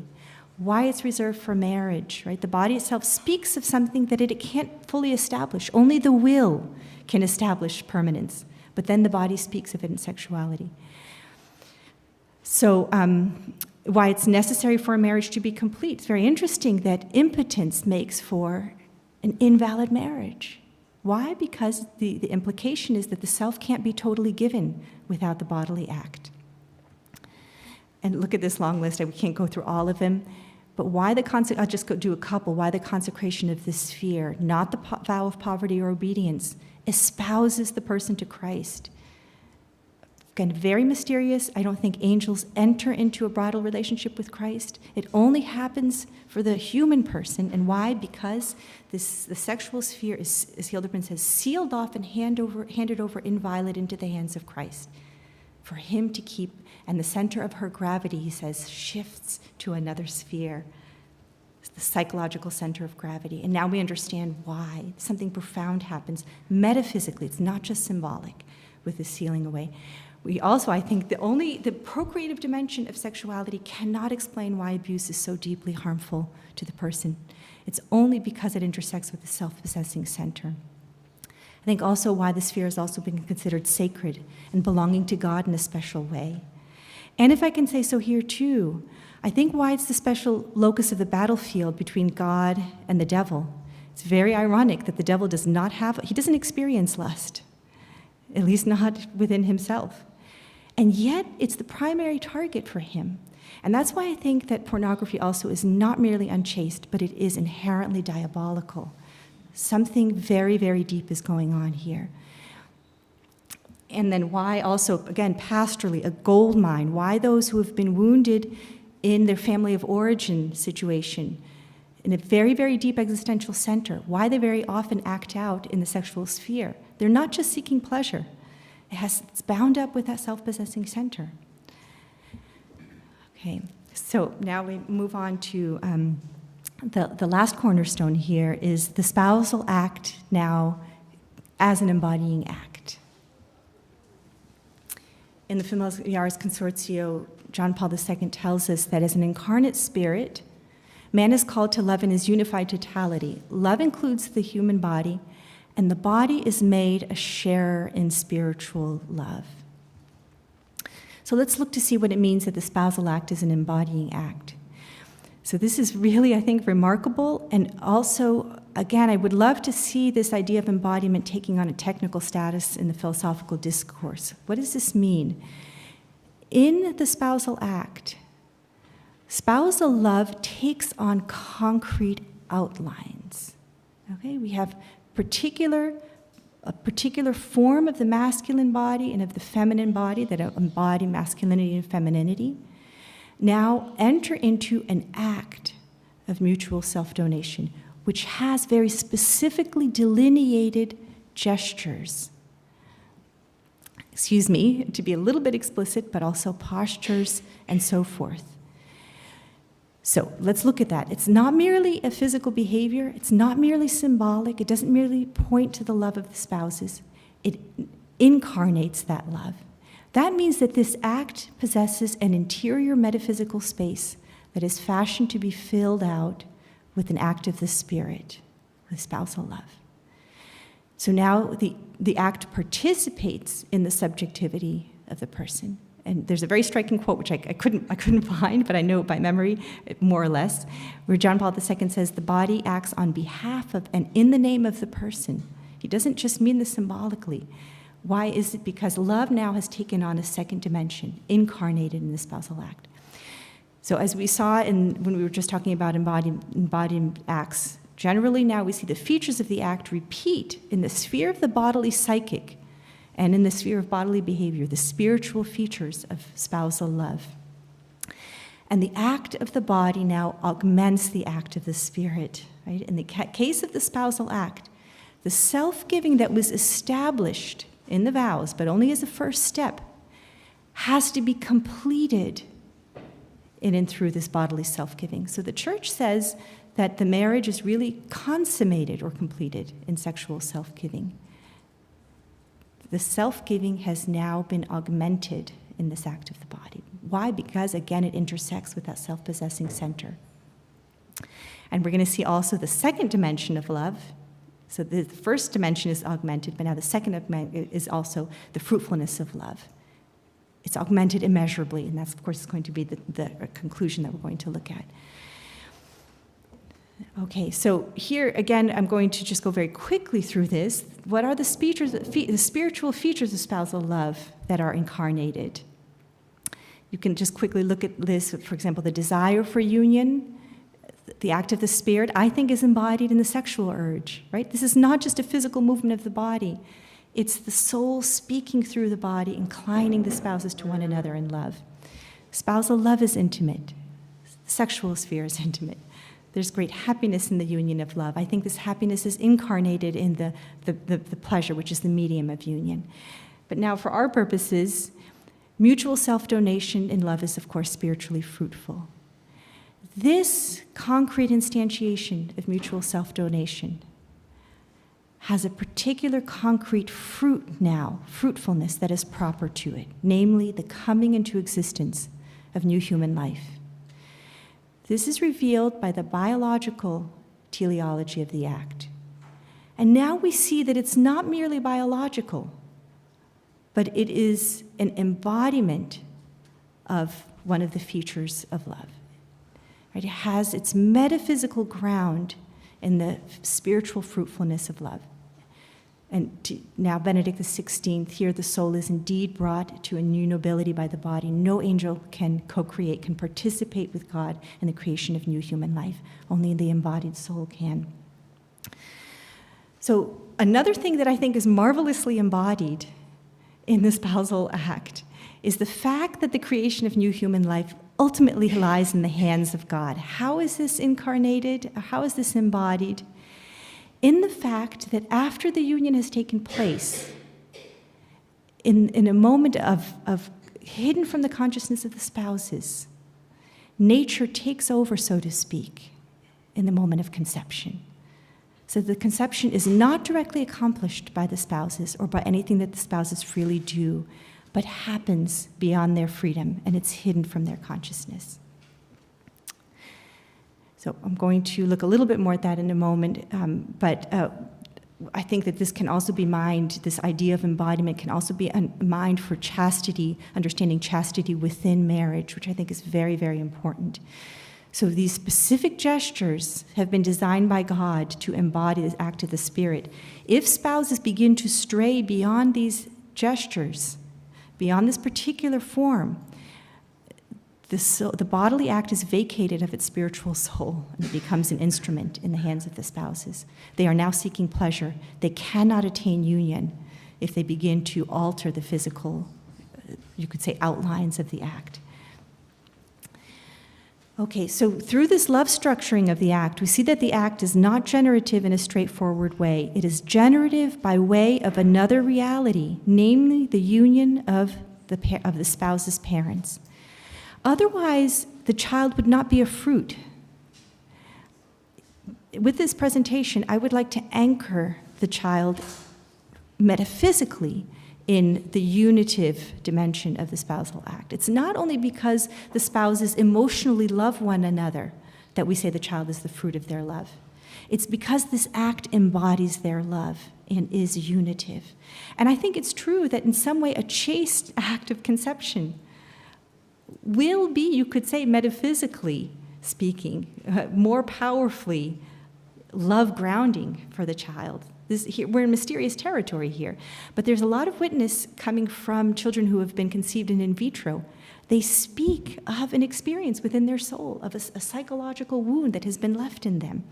And it's because of the fact that the bodily act by which the child comes into existence has been structured metaphysically to be an act of union between the spouses. So now the child is not a fruit in some loose sense, but truly metaphysically speaking. And so the child's foundation now is an embodied act of love. You can already see that donum vitae is being defended here. And so John Paul II writes about, in an essay that he has, about the fact that this value of new human life is examined within Humanae Vitae, within the vision of love. He says it places the value of the love between the spouses, places the value of human life itself in a new light. Man and woman in their matrimonial life together, which is a living of persons, must create a new human person. This conceiving of a person by means of persons, this is the just measure of values which must be used here. Okay, I think I'm just about up against my time, so I will leave these. So now we can draw our conclusion. Humanae Vitae says the Church teaches that each and every marriage act must remain open to the transmission of life. That teaching, often set forth by the magisterium, is founded upon the inseparable connection willed by God and unable to be broken by man on his own initiative. Why am I underlining those two words? In contraception, do the spouses separate the connection or break the two meanings? And the answer is no. They don't. What actually happens? They destroy the act as an act of love. They do not retain the union when they do this. The act is no longer an embodiment of love. You cannot retain one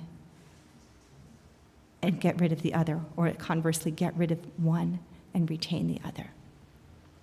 To reject the concrete fruit of this concrete act of union is not to retain the union, but to dismantle the act as an act of love. And in a parenthetical phrase, John Paul II has this very striking words. He says, to use an image, he's speaking about lust right now. And incidentally, Elizabeth Anscombe says that every contraceptive act is an act of unchastity.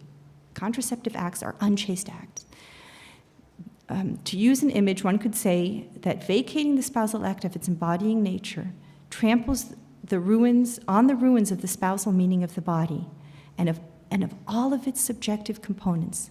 The act is no longer is participating in the subjectivity of the spouses. It becomes an instrument, a tool in their hands that's now used for pleasure. Now the spouses no longer speak with the body, but they lie in the strictest sense. This is not an image. This is a strict sense of lying. They vacate the act of its inner soul, and they thus separate the body and the soul, and they infallibly witness to the fact that they have not entered into this act as an act of love. So this would be just like somebody coming and stealing your property and saying interiorly, I respect your property, but I'm going to take what's yours. Right? This is what intrinsically evil acts are like. Bodily behavior that's intrinsically evil. It's impossible to undertake that act and to claim that one has the intention that's opposite of what that behavior says. It's impossible. Okay. Maybe I'll just here give a quick quote where John Paul II contrasts avoiding conception through contraception with the use of natural methods. He says, to accept the cycle and to enter into dialogue, to accept the cycle and to enter into dialogue means to recognize both the spiritual and corporal nature of conjugal communion and to live personal love with its requirement of fidelity. In this way, sexuality is respected and promoted in its truly and fully human dimension and is never used as an object that, breaking the personal unity of soul and body, strikes at God's creation itself at the level of the deepest interaction of nature and person. And then I just end with a couple of passages from Donum Vitae. The child has the right to be the fruit of the specific act of the conjugal love of his parents. And I think that these considerations make it very clear why a child can't be lovingly brought into existence in a test tube. Right? They are not the fruit of their parents' love anymore. Okay, with that, I end my presentation. Thank you for your attention.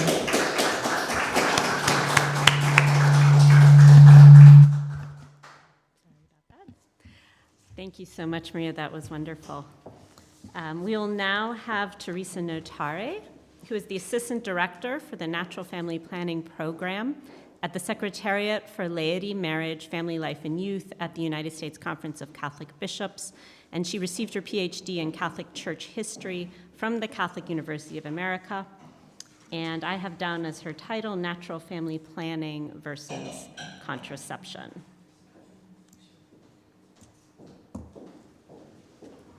Thank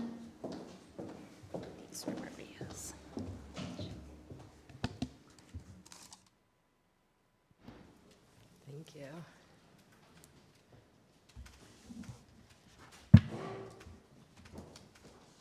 Thank you again, and my compliments to Jane and Robert for pulling this together. It really is a blessing for all of us, and I'm so delighted to be here with you. So in the life of the church, there has always been tension between God's invitation to embrace his truth as expressed in church teaching and how the faithful receive that invitation. It therefore should not be surprising that some, even many in the church, would on occasion clamor for a change in church teaching, especially with regard to the moral prohibition of contraception. They say modern times have placed unique stresses on married couples, and that the burden of human fertility should be lifted from the shoulders of husbands and wives. After all, contraception would allow a couple to turn fertility on and off as they desire. So where's the harm in that? On the surface, these thoughts may seem practical, even acceptable pastoral advice if spoken by a Catholic leader. This is, however, an illusion, and a dangerous one at that. My remarks will explain why through comparing contraception and the methods of natural family planning. I will set this comparison within the context of a true story that reveals what a misguided pastoral decision can foster. And so on to our story.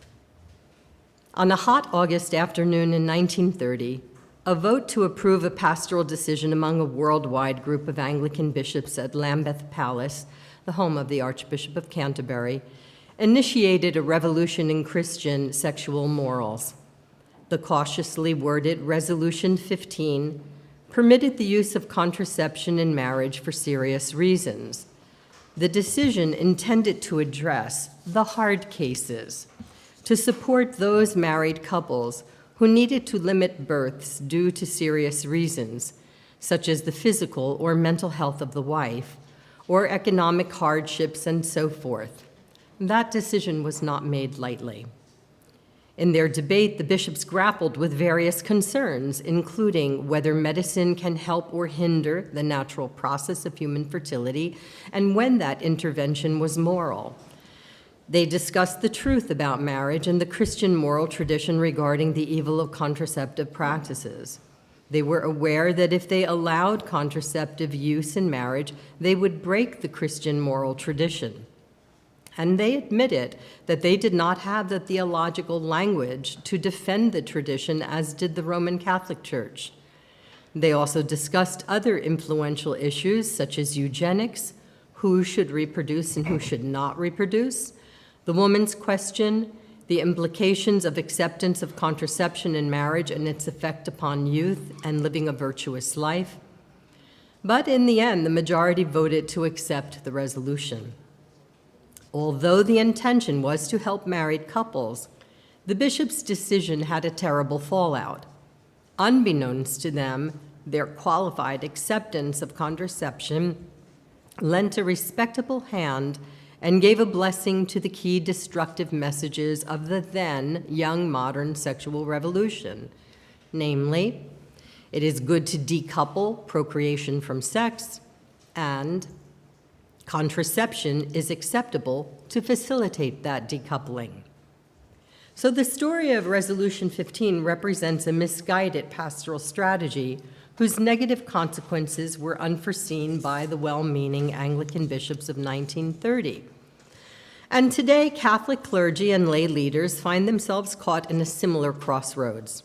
How best to minister to married couples who are confronted with modern stresses and human fertility? Well, I submit there is a twofold response. First, teach the truth about God's gifts of human sexuality, the virtue of chastity, the nature of marriage, the unitive and procreative nature of conjugal relations, and the sacred responsibility that husband and wife have to cooperate with the Lord God in conceiving and caring for children. And secondly, provide pastoral support in the way of natural family planning education so that couples can live these truths. Excuse me.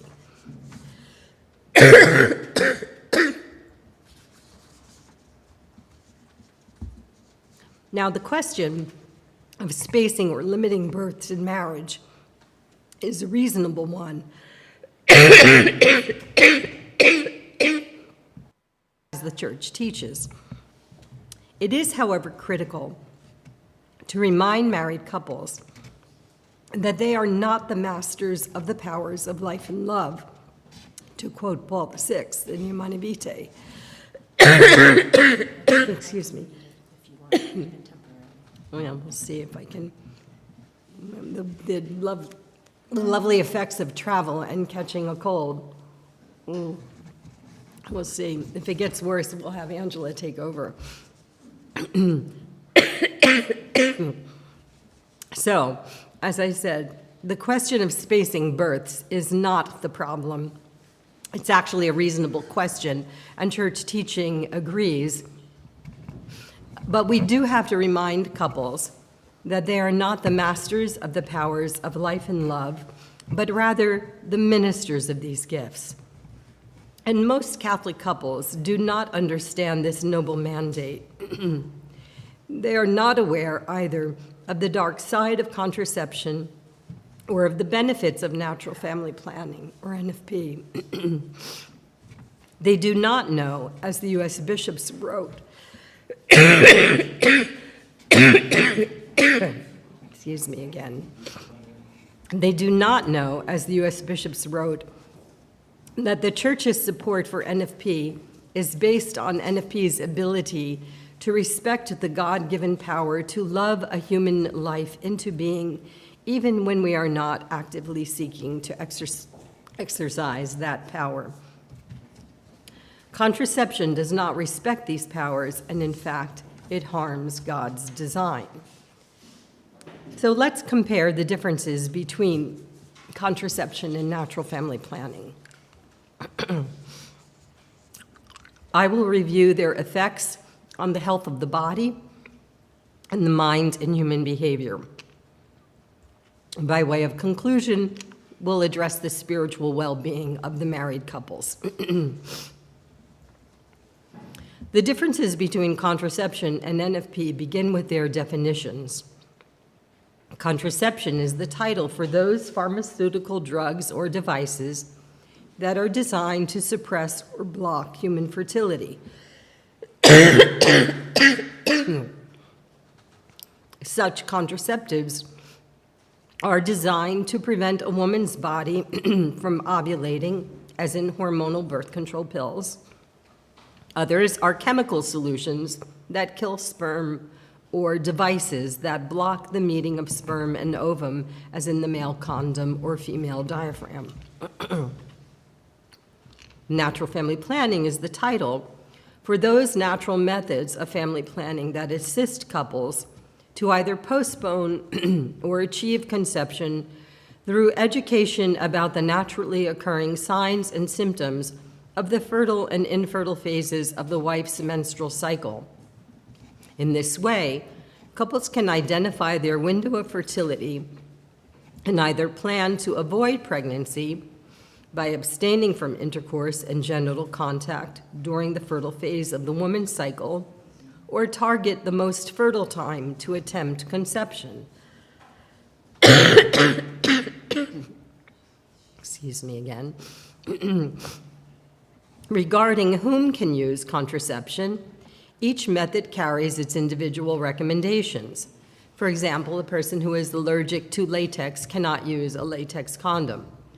With regard to chemical contraceptives, much will depend upon a woman's individual health to make her a candidate for specific prescriptions.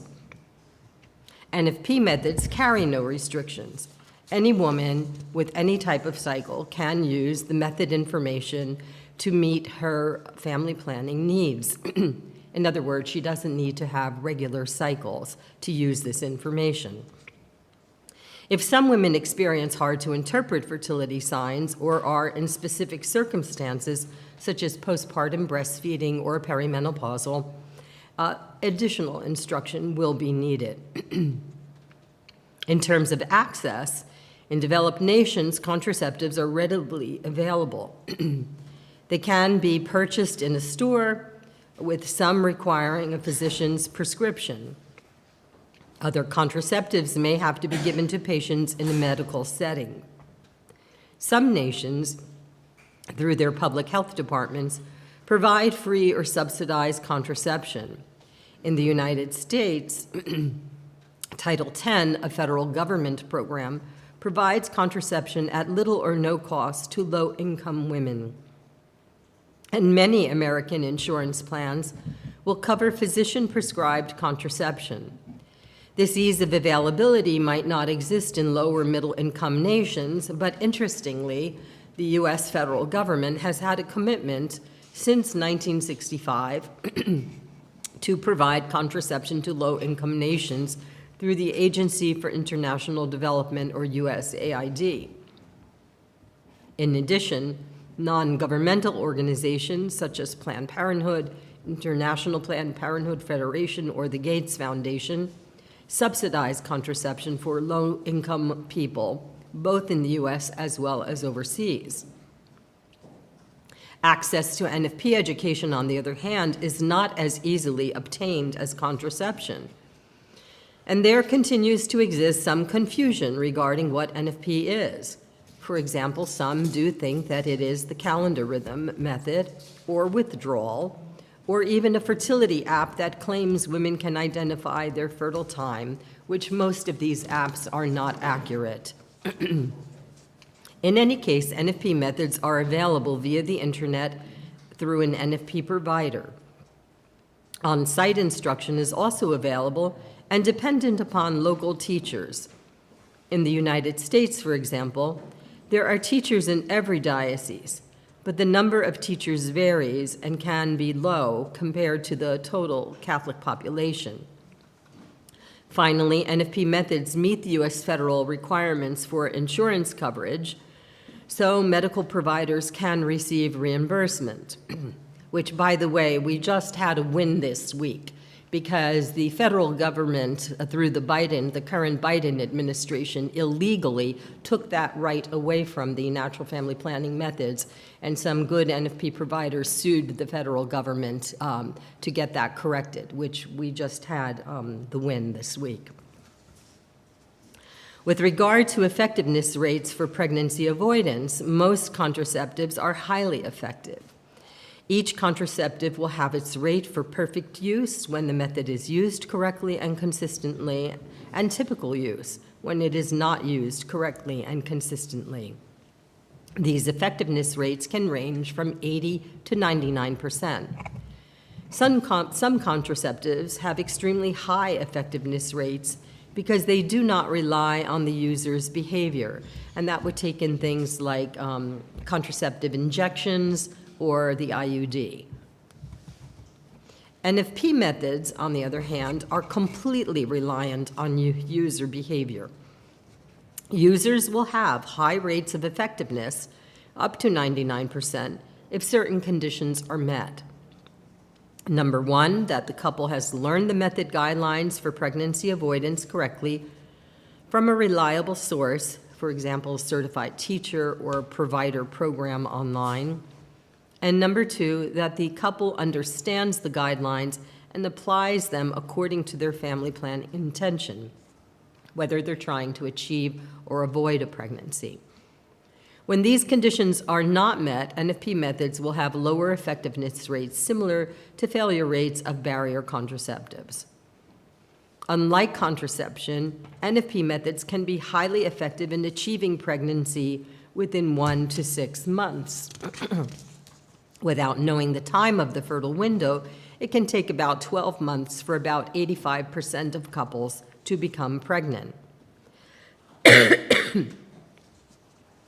From the above, it may appear that contraception has an edge over NFP. After all, they are not only effective but accessible and mostly easy to use. NFP methods, on the other hand, require education, commitment, consistency, couple communication, and cooperation. Since periodic sexual abstinence is the NFP means to avoid pregnancy, the couple has to accept this as part of the practice. It can be a challenge. That said, NFP has the upper hand when it comes to the health of the body. NFP methods have no harmful side effects. Anyone can use these methods. There are no restrictions.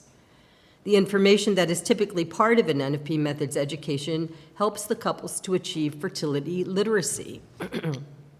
In fact, the information gained in NFP use can also assist a woman with her physician to pinpoint problems in her reproductive health should they arise.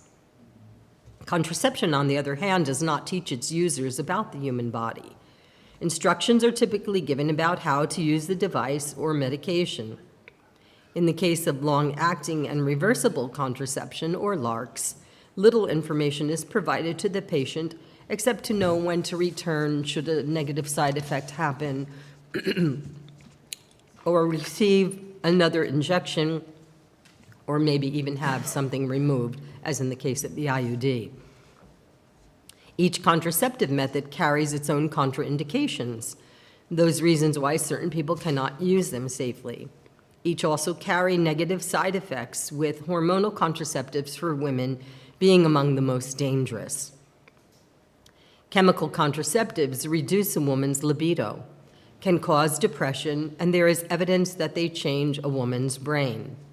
They carry many health risks, including blood clots, heart attack, stroke, cancer, ulcerative colitis, liver tumors, lupus, multiple sclerosis, bladder pain syndrome, and the list really does go on, to name a few.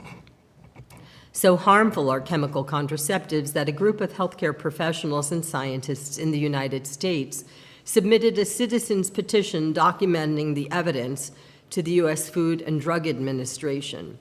They asked for a warning label to be included on the boxes of all such contraceptive drugs. In addition, they asked that the injectable product Depo-Provera be removed completely from the American market because of conclusive evidence that it facilitates the transmission of HIV from men to women. When considering health risks, NFP methods stand out as healthy for men and women, while most contraceptives not only include some restrictions for use, but also have adverse side effects. Turning from the body to the mind in human behavior, it should not be surprising that the choice of a family planning method has both personal and societal consequences. Once more, there are distinct differences between contraception and NFP use. Beginning with the modern notion of consciously regulating births, research demonstrates that about 53% of couples worldwide are using contraception, with 48% in developing nations and 71% in developed nations. This suggests that a significant majority of people agree that the regulation of births is needed, and they are using contraception to achieve that end. Unfortunately, very few people worldwide would identify the methods of NFP as helpful because NFP methods are not well known, not well funded, or are commonly promoted by healthcare professionals. And these are difficulties that the NFP leaders globally continuously address. Now, a person's motivation to regulate fertility is also a strong factor in the use of a family planning method. A person's motivation can be good or bad. When good, a couple may have to carefully space births for the sake of caring for others, such as children already born or even elderly relatives. Other circumstances, such as the poor health of the mother or father, harsh economic factors, and so forth, play their role in a couple's decision. The Catholic Church agrees with these reasonable motivations. In fact, it is part of the Church's theology of responsible parenthood. To this practical concern, Catholic teaching adds that the spacing of births must be done by respecting God's laws. So couples ought not just take any means to avoid pregnancy. And this is where the methods of natural family planning emerge as a real aid to married couples. They respect the powers of love and life in marriage. Contraceptives are different. Their actions are precisely designed to suppress or block human fertility. They fail to support God's design. With the practice of NFP, husband and wife will have to consider why they want to postpone or achieve a pregnancy. This can have a positive effect upon the individual and the couple. For the individual, the NFP discipline can prompt self-reflection about one's motivation and love for the other. It can foster self-mastery. As a couple, spouses have to think about each other and work together. They will have to discuss their combined fertility, which can lead to other meaningful conversations. This can strengthen a couple's communication. And NFP research shows that this bears good fruit. NFP users have higher levels of self-esteem, levels of intimacy, and spiritual well-being, both religious as well as existential, compared to contraceptive users. Women currently using an NFP method, quote, had fewer health concerns, were less irritable, less depressed, had higher levels of sexual pleasure, and a higher sex drive than with methods of contraception, end quote. In fact, those studies which reveal the challenge of the NFP lifestyle, couples often remark that it is worth the effort. And NFP couples often admit their journey from a more self-centered motivation to a deeper we-centered perspective that appreciates God's gifts of love and life in the conjugal embrace. Turning to contraception, its nature as a block to human fertility can lull a person into a false mentality where fertility is viewed as a burden, something alien to their persons. It can also prompt a person to place walls around their hearts as they protect themselves from each other. The cumulative fallout is that a person can slide into the mentality that procreation is not a part of sex and that self-gift and mutuality are not essential ingredients. This shift or slide, because most people are not consciously aware of it, from we to me, can foster selfishness and isolation. It is a mentality that opposes the strengthening of the couple relationship. An example is demonstrated in one study of contraceptive use. It found that a person's fertility is commonly viewed as an obstacle to, quote, the good life. The good life in this case meaning the pursuit of sexual pleasure for its own sake and or being free from responsibilities.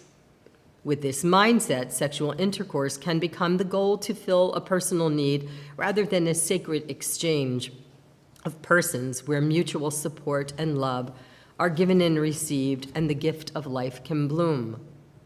The contraceptive mentality has social effects. It has fueled the hookup culture where couples meet only for sex with no interest in a relationship or having and caring for children.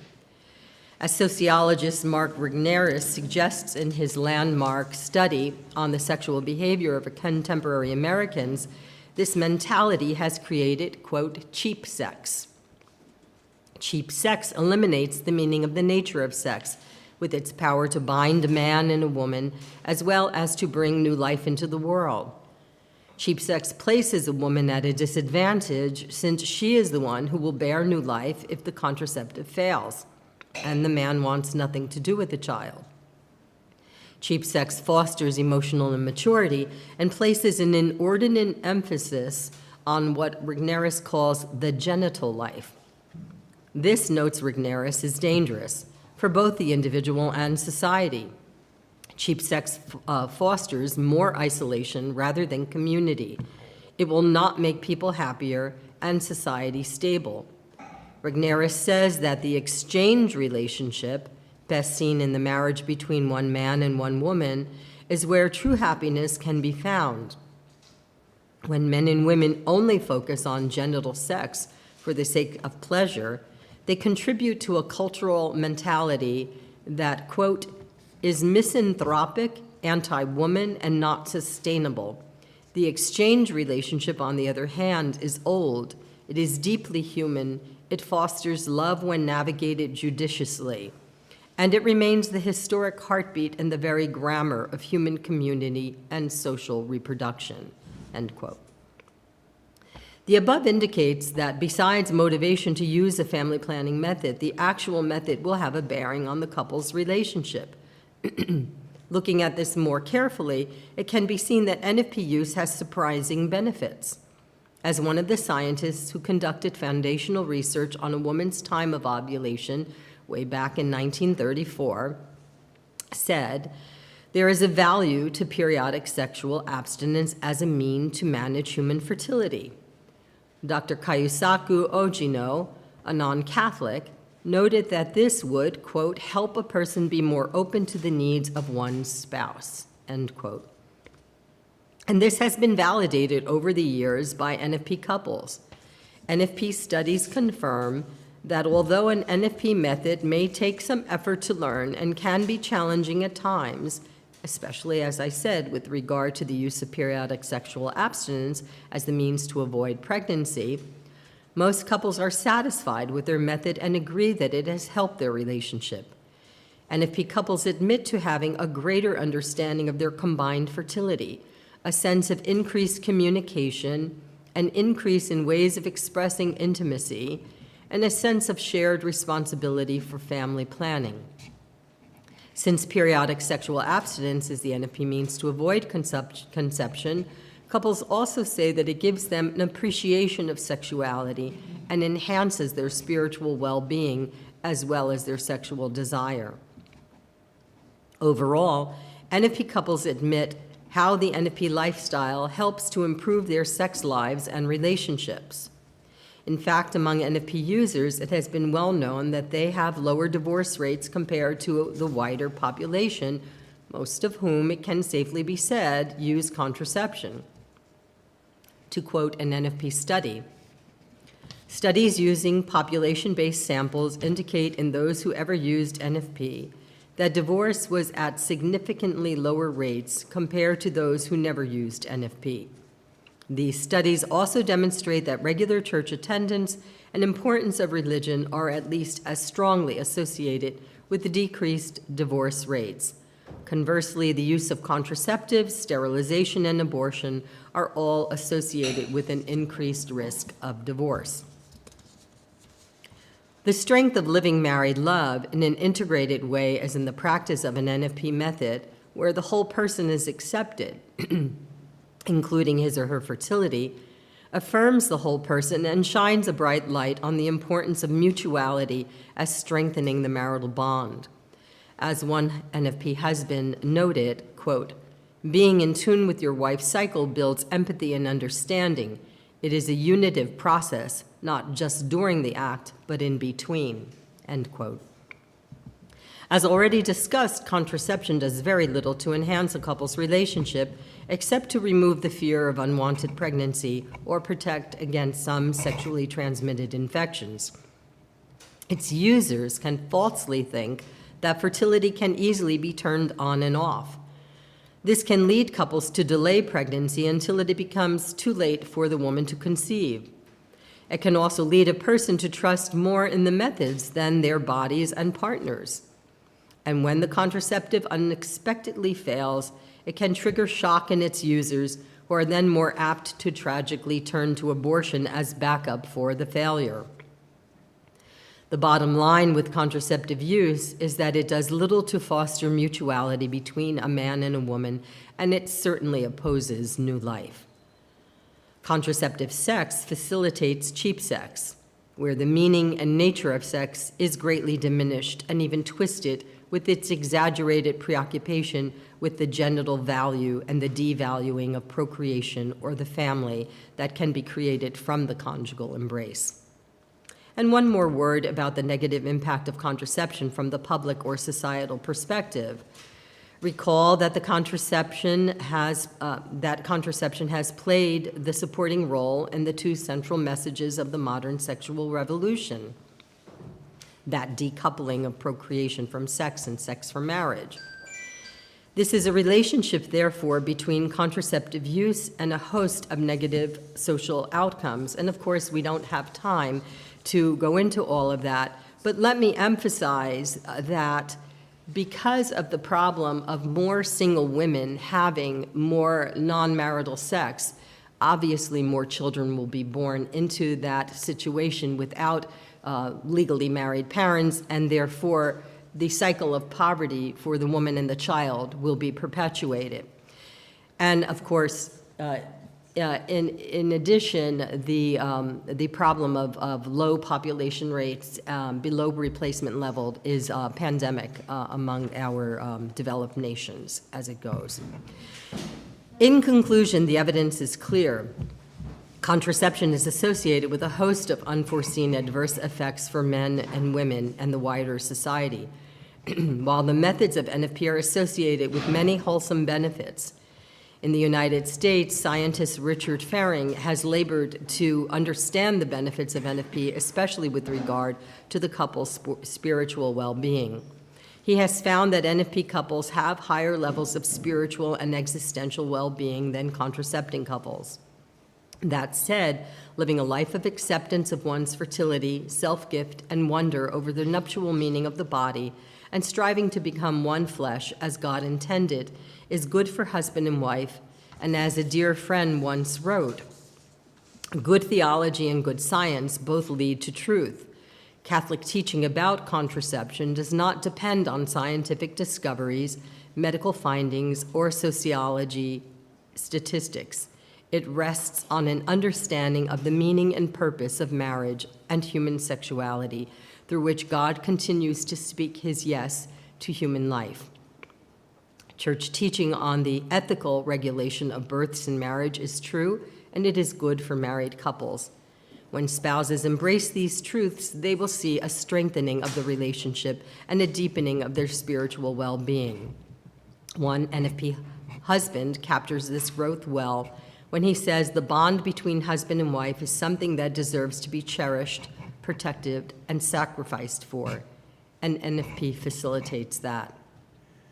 Striving to help the faithful reject contraception and all cheap sex and embrace the truth of church teaching is critical, and church leaders can do this by teaching the faithful about church teaching in this area of life. And we have learned in the United States that where this happens, when dioceses are committed to natural family planning ministry, many fruits are seen in the couple's growth, not only among each other as a couple, but certainly in their faith. In the Diocese of Phoenix, for example, a complete course of NFP is required for engaged couples as part of marriage preparation. After learning church teaching in the required NFP method, they have found that more couples express their desire to accept and respect God's gifts. In their post-program surveys, they have found that couples, quote, want to grow in their faith and long to know and love God more deeply, especially as a couple. There is, of course, so much more to say, but it is sufficient to close with the words of a 21st century Anglican pastor who posted a review of Mark Rigneris's book on a website. And full disclosure, I don't know if this pastor rejects contraception, but he certainly understands the nature of marital love. And I quote him at length. Conjugal love is based on mutual agreement. Conjugal love is based not on mutual agreement, but on the total union in which husband and wife give their bodies and minds and spirits to each other completely for their mutual joy and help and the procreation of children. Married love is not about what I get, but what I give. Sex is not cheap. With my body I thee worship, the husband vows to his wife in Bishop Cramer's time-honored rite. In preaching, catechesis, and the care of souls, pastors have the joyful privilege to teach what it means to be man and woman in Christ, to live chastely and faithfully within the calling to be male or female. Abstinence apart from marriage and faithfulness within is not the impossible dream, nor it is some weird Christian hang-up. It is a blessed reality for all who are baptized into Christ's death and resurrection. Rather than the genital life as what our culture currently promotes, the baptismal life is a daily dying to sin and rising to righteousness in order to love and serve the neighbor, offering their bodies as living sacrifices to God, holy and acceptable through faith in Christ Jesus. And so with such a beautiful gift as conjugal love and the sacred transmission of new life, only the ethical methods of natural family planning can accomplish this goal. Contraceptive sex simply fails, and it fails woefully short. Indeed, to support contraceptive use as a compassionate pastoral strategy is simply wrong. Thank you.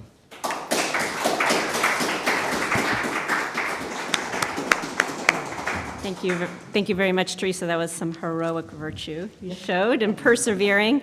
I just want to make a quick moderator note of a couple items. We're not going to have a discussion after this session because we're going to go to lunch at 12:15, and I think we'll have a discussion afterward. The second point is that I'm giving very condensed biographies, but the large accomplishments of our presenters can be found in the hyperlinked program. So now I'm going to introduce Michael Vaca, who's presenting on natural law arguments, why contraception is wrong. Michael Vaca holds a JD from Ave Maria School of Law, a certification in Catholic healthcare ethics, and is a certified spiritual director. And he has also served as a legal advisor for the Holy See's Pontifical Council for the Family. So Michael, we're happy to hear from you. Thank you so much. It's such a privilege and a joy to be with you this morning in Rome.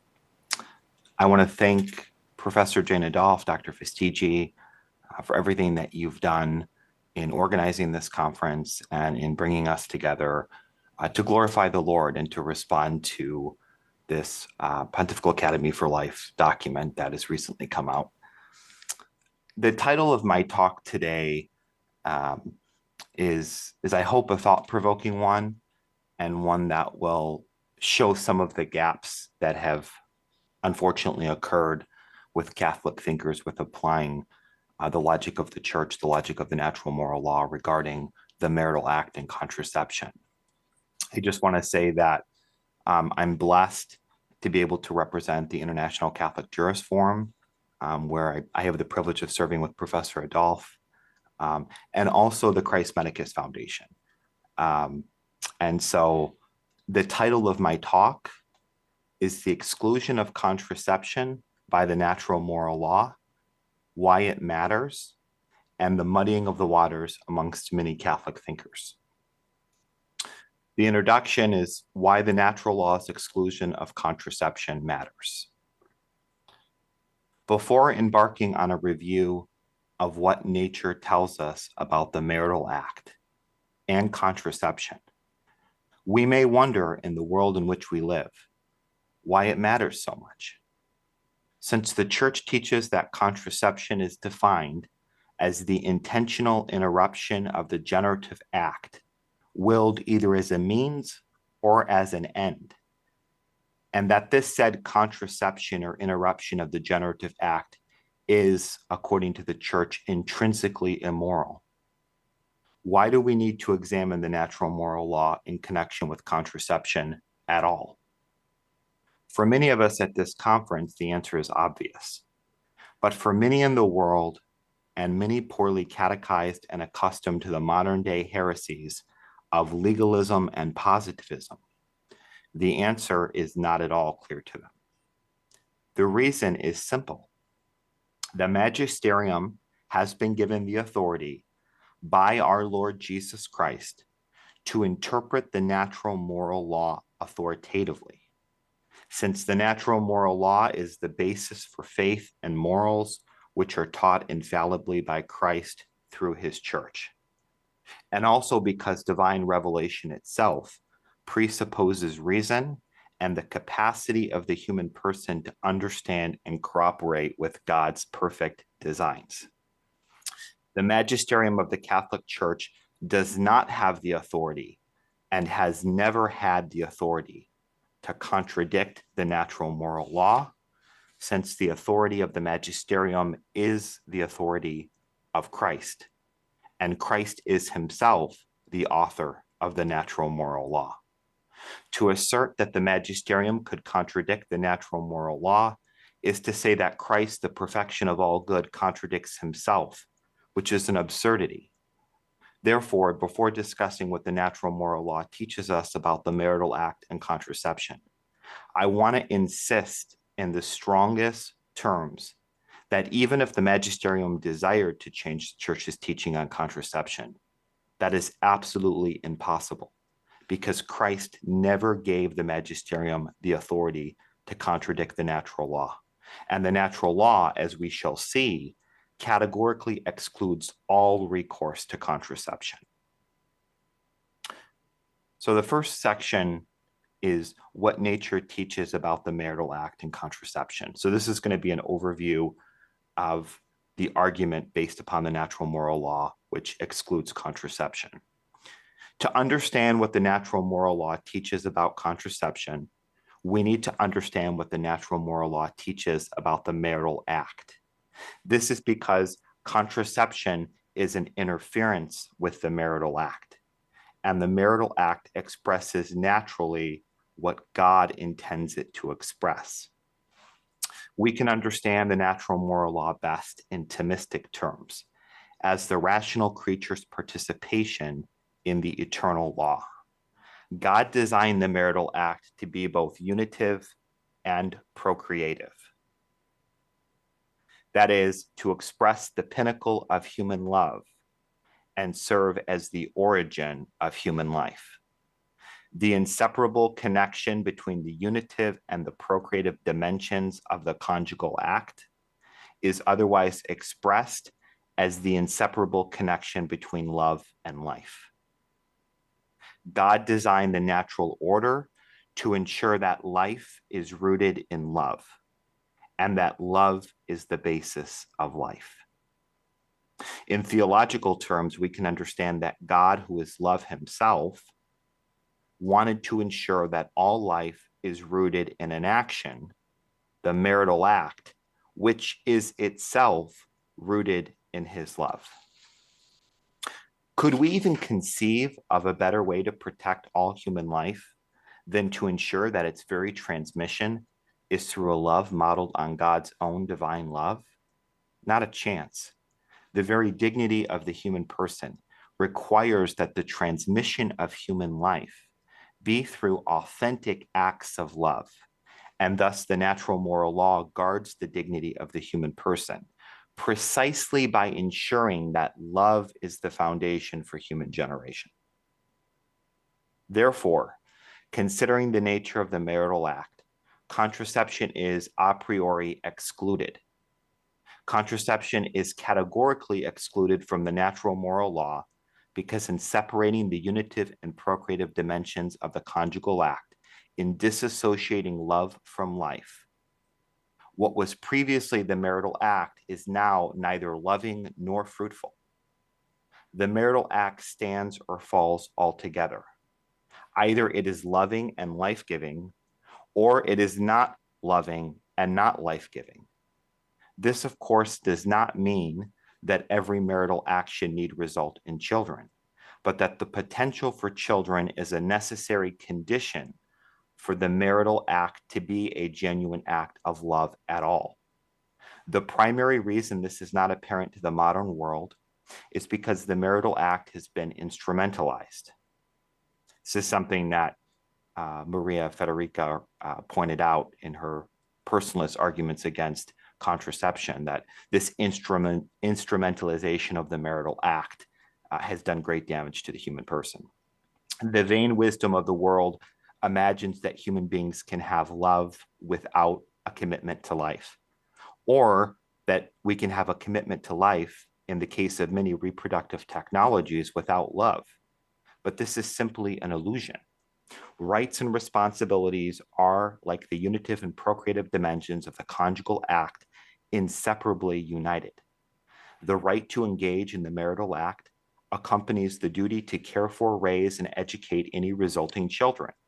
Once again, we see that the natural moral law ensures the dignity of the human person by prohibiting absolutely and without exception all recourse to contraception.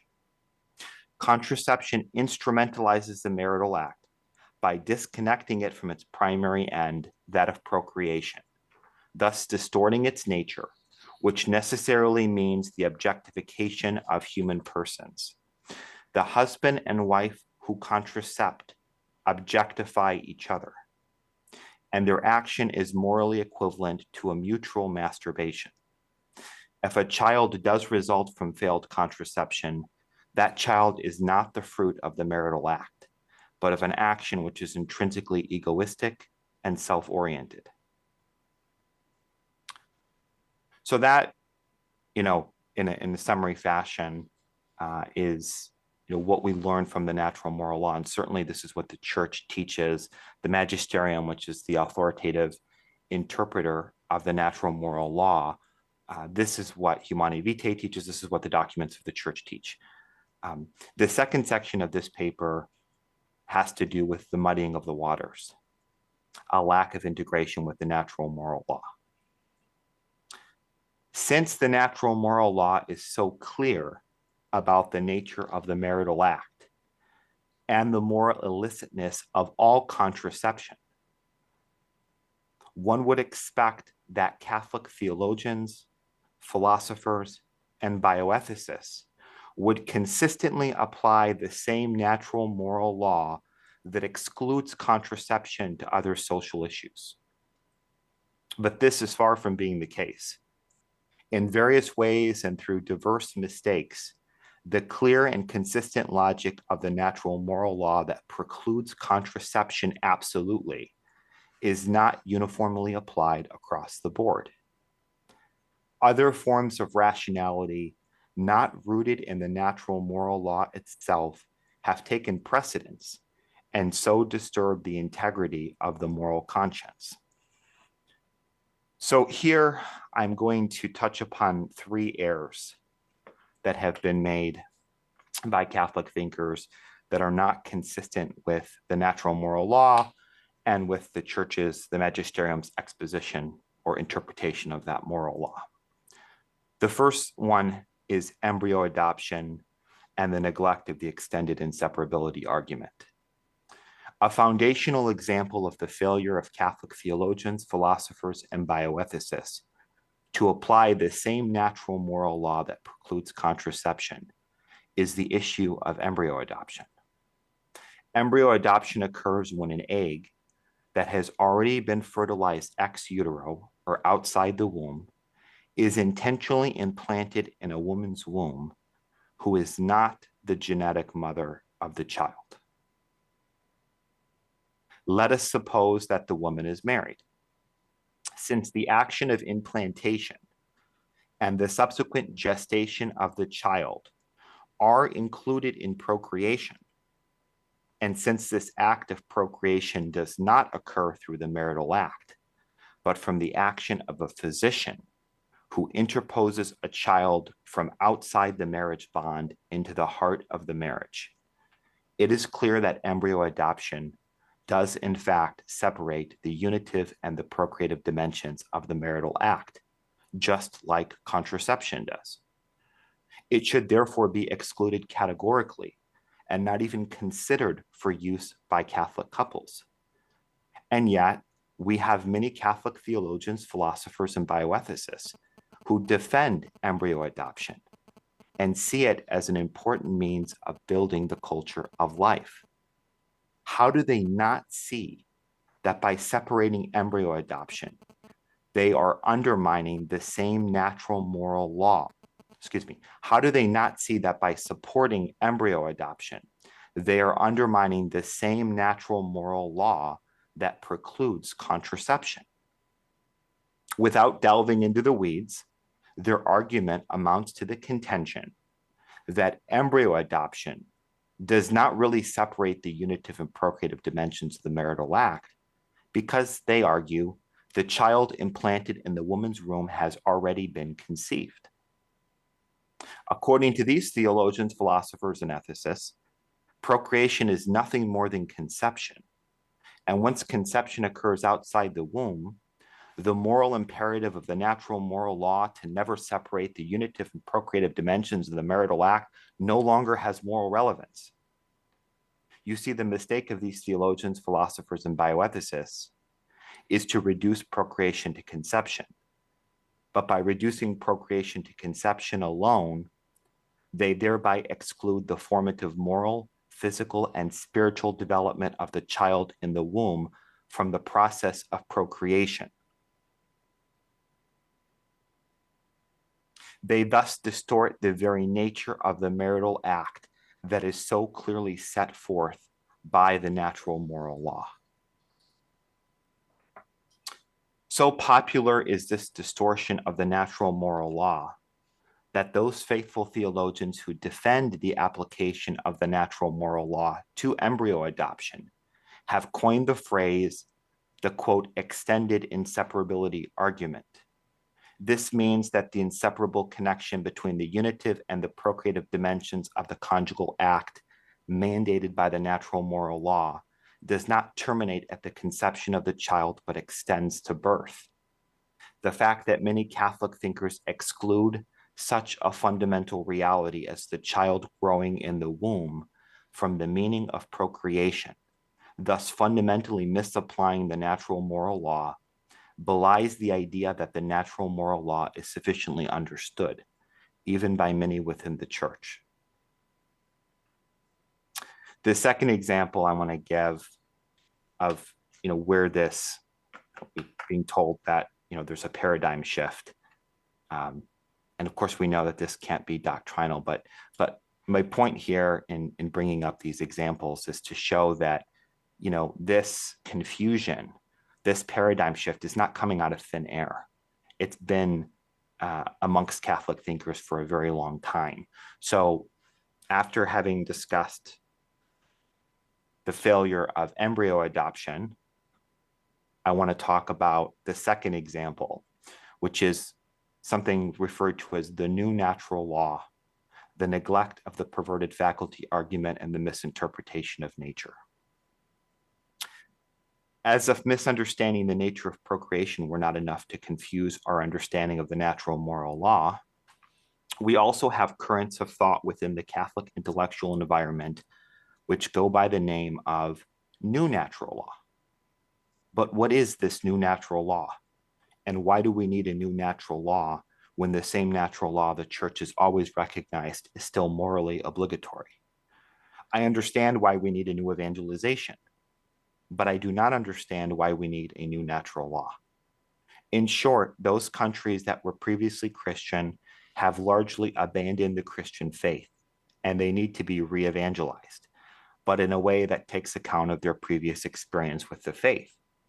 But are we suggesting that the new evangelization must be premised on a new natural law rather than the perennial natural law whose authoritative interpretation has been entrusted to the magisterium by our Lord himself?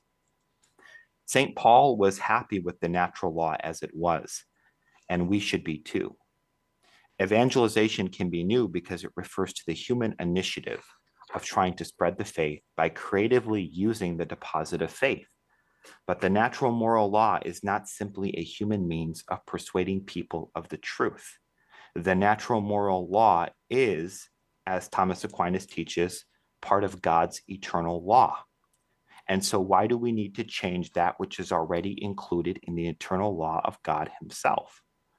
Or stated more eloquently, what audacity to think that we can improve on God's law.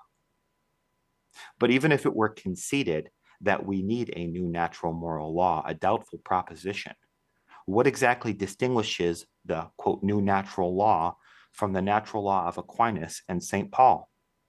Unsurprisingly, this turns out to be a very complicated question. And with complication, there is confusion. And with confusion, the natural moral law, that beacon of light and truth, is darkened and marginalized.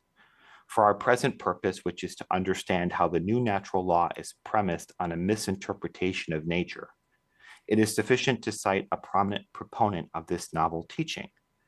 Melissa Michela, a Catholic philosopher who espouses the new natural law theory, puts it like this. She says, new natural law theorists agree that all acts in which one uses the sexual faculties contrary to their natural purpose, if correctly understood, are in fact wrong. Okay, so nothing wrong with that. But here's the second part. She says, but they deny that this, the use of the faculties contrary to their purpose, is the reason why such acts are wrong. In other words, according to these theorists, these new natural law theorists, nature as known through the speculative reason is no longer prescriptive, but merely descriptive. The reason contraception is wrong, according to such theorists, is not because it abuses the sexual faculties to separate what God has joined together, the unitive and the procreative dimensions of the conjugal act, but because it is contrary to the basic good of marriage recognized by the practical reason. In effect, the new natural law theory diverges from traditional Catholic teaching in arguing that the speculative reason's determination of the proper function of the sexual faculties is no longer morally prescriptive. One might wonder why the new natural law theorists treat the practical reason as if it were a separate faculty from the speculative reason, when in reality there is one faculty of reason that manifests itself in both speculative and practical ways. In short, the new natural law theory proposes a disintegrated conception of human reason, which denies the moral prescriptiveness of nature as understood by the speculative intellect. New natural law theorists thus deny a clear application of the natural moral law, namely the perverted faculty argument. The perverted faculty argument is an extension of the natural moral law, and it argues that it is precisely the abuse of the sexual faculties to disassociate the inherently connected meanings of the marital act that makes contraception sinful. This is what the church teaches. This is what many presenters today have discussed. This logic is the same natural law logic that we hear time and time again from the magisterium. And yet, it is being called into question by a new type of natural law theory. Defenders of the new natural law theory argue that it is not always wrong to go against nature. And so it would not necessarily be wrong, they argue, for a woman not to breastfeed, for example. But this argument misstates the issue. Going against nature is always wrong when the moral object proximately chosen by the will involves an abuse of the faculties proper to the human person. This is the case with contraception.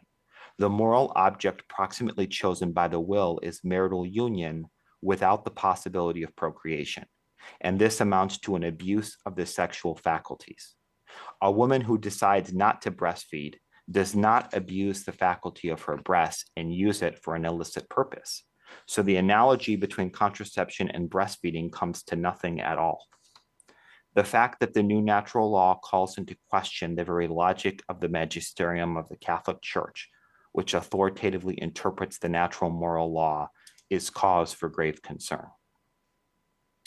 The third example I want to give of the confusion being sowed by these alternative forms of rationality not rooted in the natural moral law is consequentialism, proportionalism, and the failure to recognize contraception as an intrinsically evil act.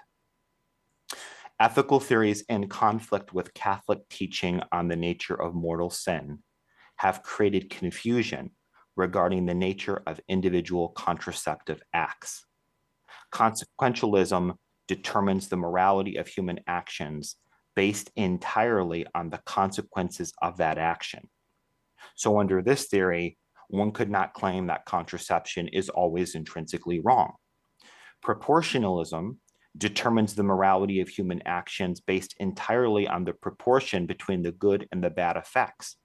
So according to proportionalism, if the bad effects are far outweighed by the good, then it may be licit to do evil as a means to doing good. Both of these theories are expressly rejected, and by both of these theories, I mean consequentialism and proportionalism.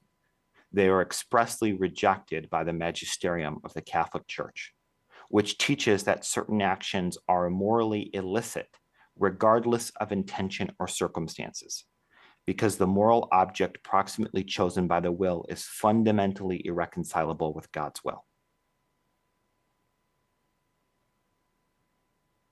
The natural moral law and right reason. This is the express teaching of St. John Paul II in his great encyclical on the foundations of moral theology, Veritatis Splendor, the splendor of truth. Contraception, or contracepting, is serious subject matter. If, therefore, there is full knowledge and deliberate consent, every individual act of contraception is a mortal sin that deprives a person of divine grace according to Catholic teaching. Some theologians have also relativized the Church's teaching on mortal sin by suggesting that we should evaluate the moral action of contraception based on the totality of a marriage and not based upon every individual marital act. Thus, if a marriage is generally open to life, but there are times when there is recourse to contraception, the overall trajectory of the marriage would render those individual acts of contraception morally licit. This is basically an interpretation of the fundamental option that has been rejected by the magisterium of the Church. This conflicts with Church teaching and the natural moral law, which both teach that any act of contraception is never morally justified, regardless of intention and or circumstances. One wonders how the paradigm shift proposed by the Pontifical Academy for Life under Archbishop Vincenzo Paglia can exist when the very nature of contraception is intrinsically immoral and incapable of being redeemed into a good or even morally neutral action. No amount of good intention, goodwill, or circumstances can change the natural law's categorical exclusion of contraception. Perhaps this, quote, paradigm shift is simply a reversion to the ethical theories of proportionalism or consequentialism, which St. John Paul II masterfully discredited and rolled out within the Church in Veritatis Splendor. The fact is that the natural moral law against contraception is not a human construct subject to paradigm shifts, but a divine mandate that has been confirmed again and again by the magisterium of the Catholic Church. So I realize that a lot of this is controversial, and there's probably quite a few people that would disagree with this application, but I want to point out, and in charity and truth, the purpose of our conference is to shine the light of Christ. I want to point out that I think all three of these errors, I think, are offensive to our Lord. I really do. I think they're grave mistakes, and that the point here is that this confusion in the church isn't a new thing. This has been going on for decades. And we allow these things to kind of trickle in, and then it creates a flood. And so in conclusion, I think I want to stress the need for greater clarity. It's not an overstatement to say that clarity regarding the natural moral law is urgently needed by all the Christian faithful. Souls are literally at stake. Confusion is rampant. But the faithful are not presumed ignorant of the basic principles of the natural moral law. So if the evil of contraception is not rejected and clearly taught by the church, many people may fall into mortal sin, which separates them from God. That's the worst thing that can happen to a person, is to be separated from God. Now is not a time for equivocation or paradigm shifts. Now is a time for moral leadership, clarity, and the courage to speak the truth in charity. The magisterium is bound to teach the moral evil of contraception, and the Catholic theologians, philosophers, and bioethicists should avoid confusing consciences by adopting forms of rationality not consonant with the natural moral law and the Church's perennial teaching.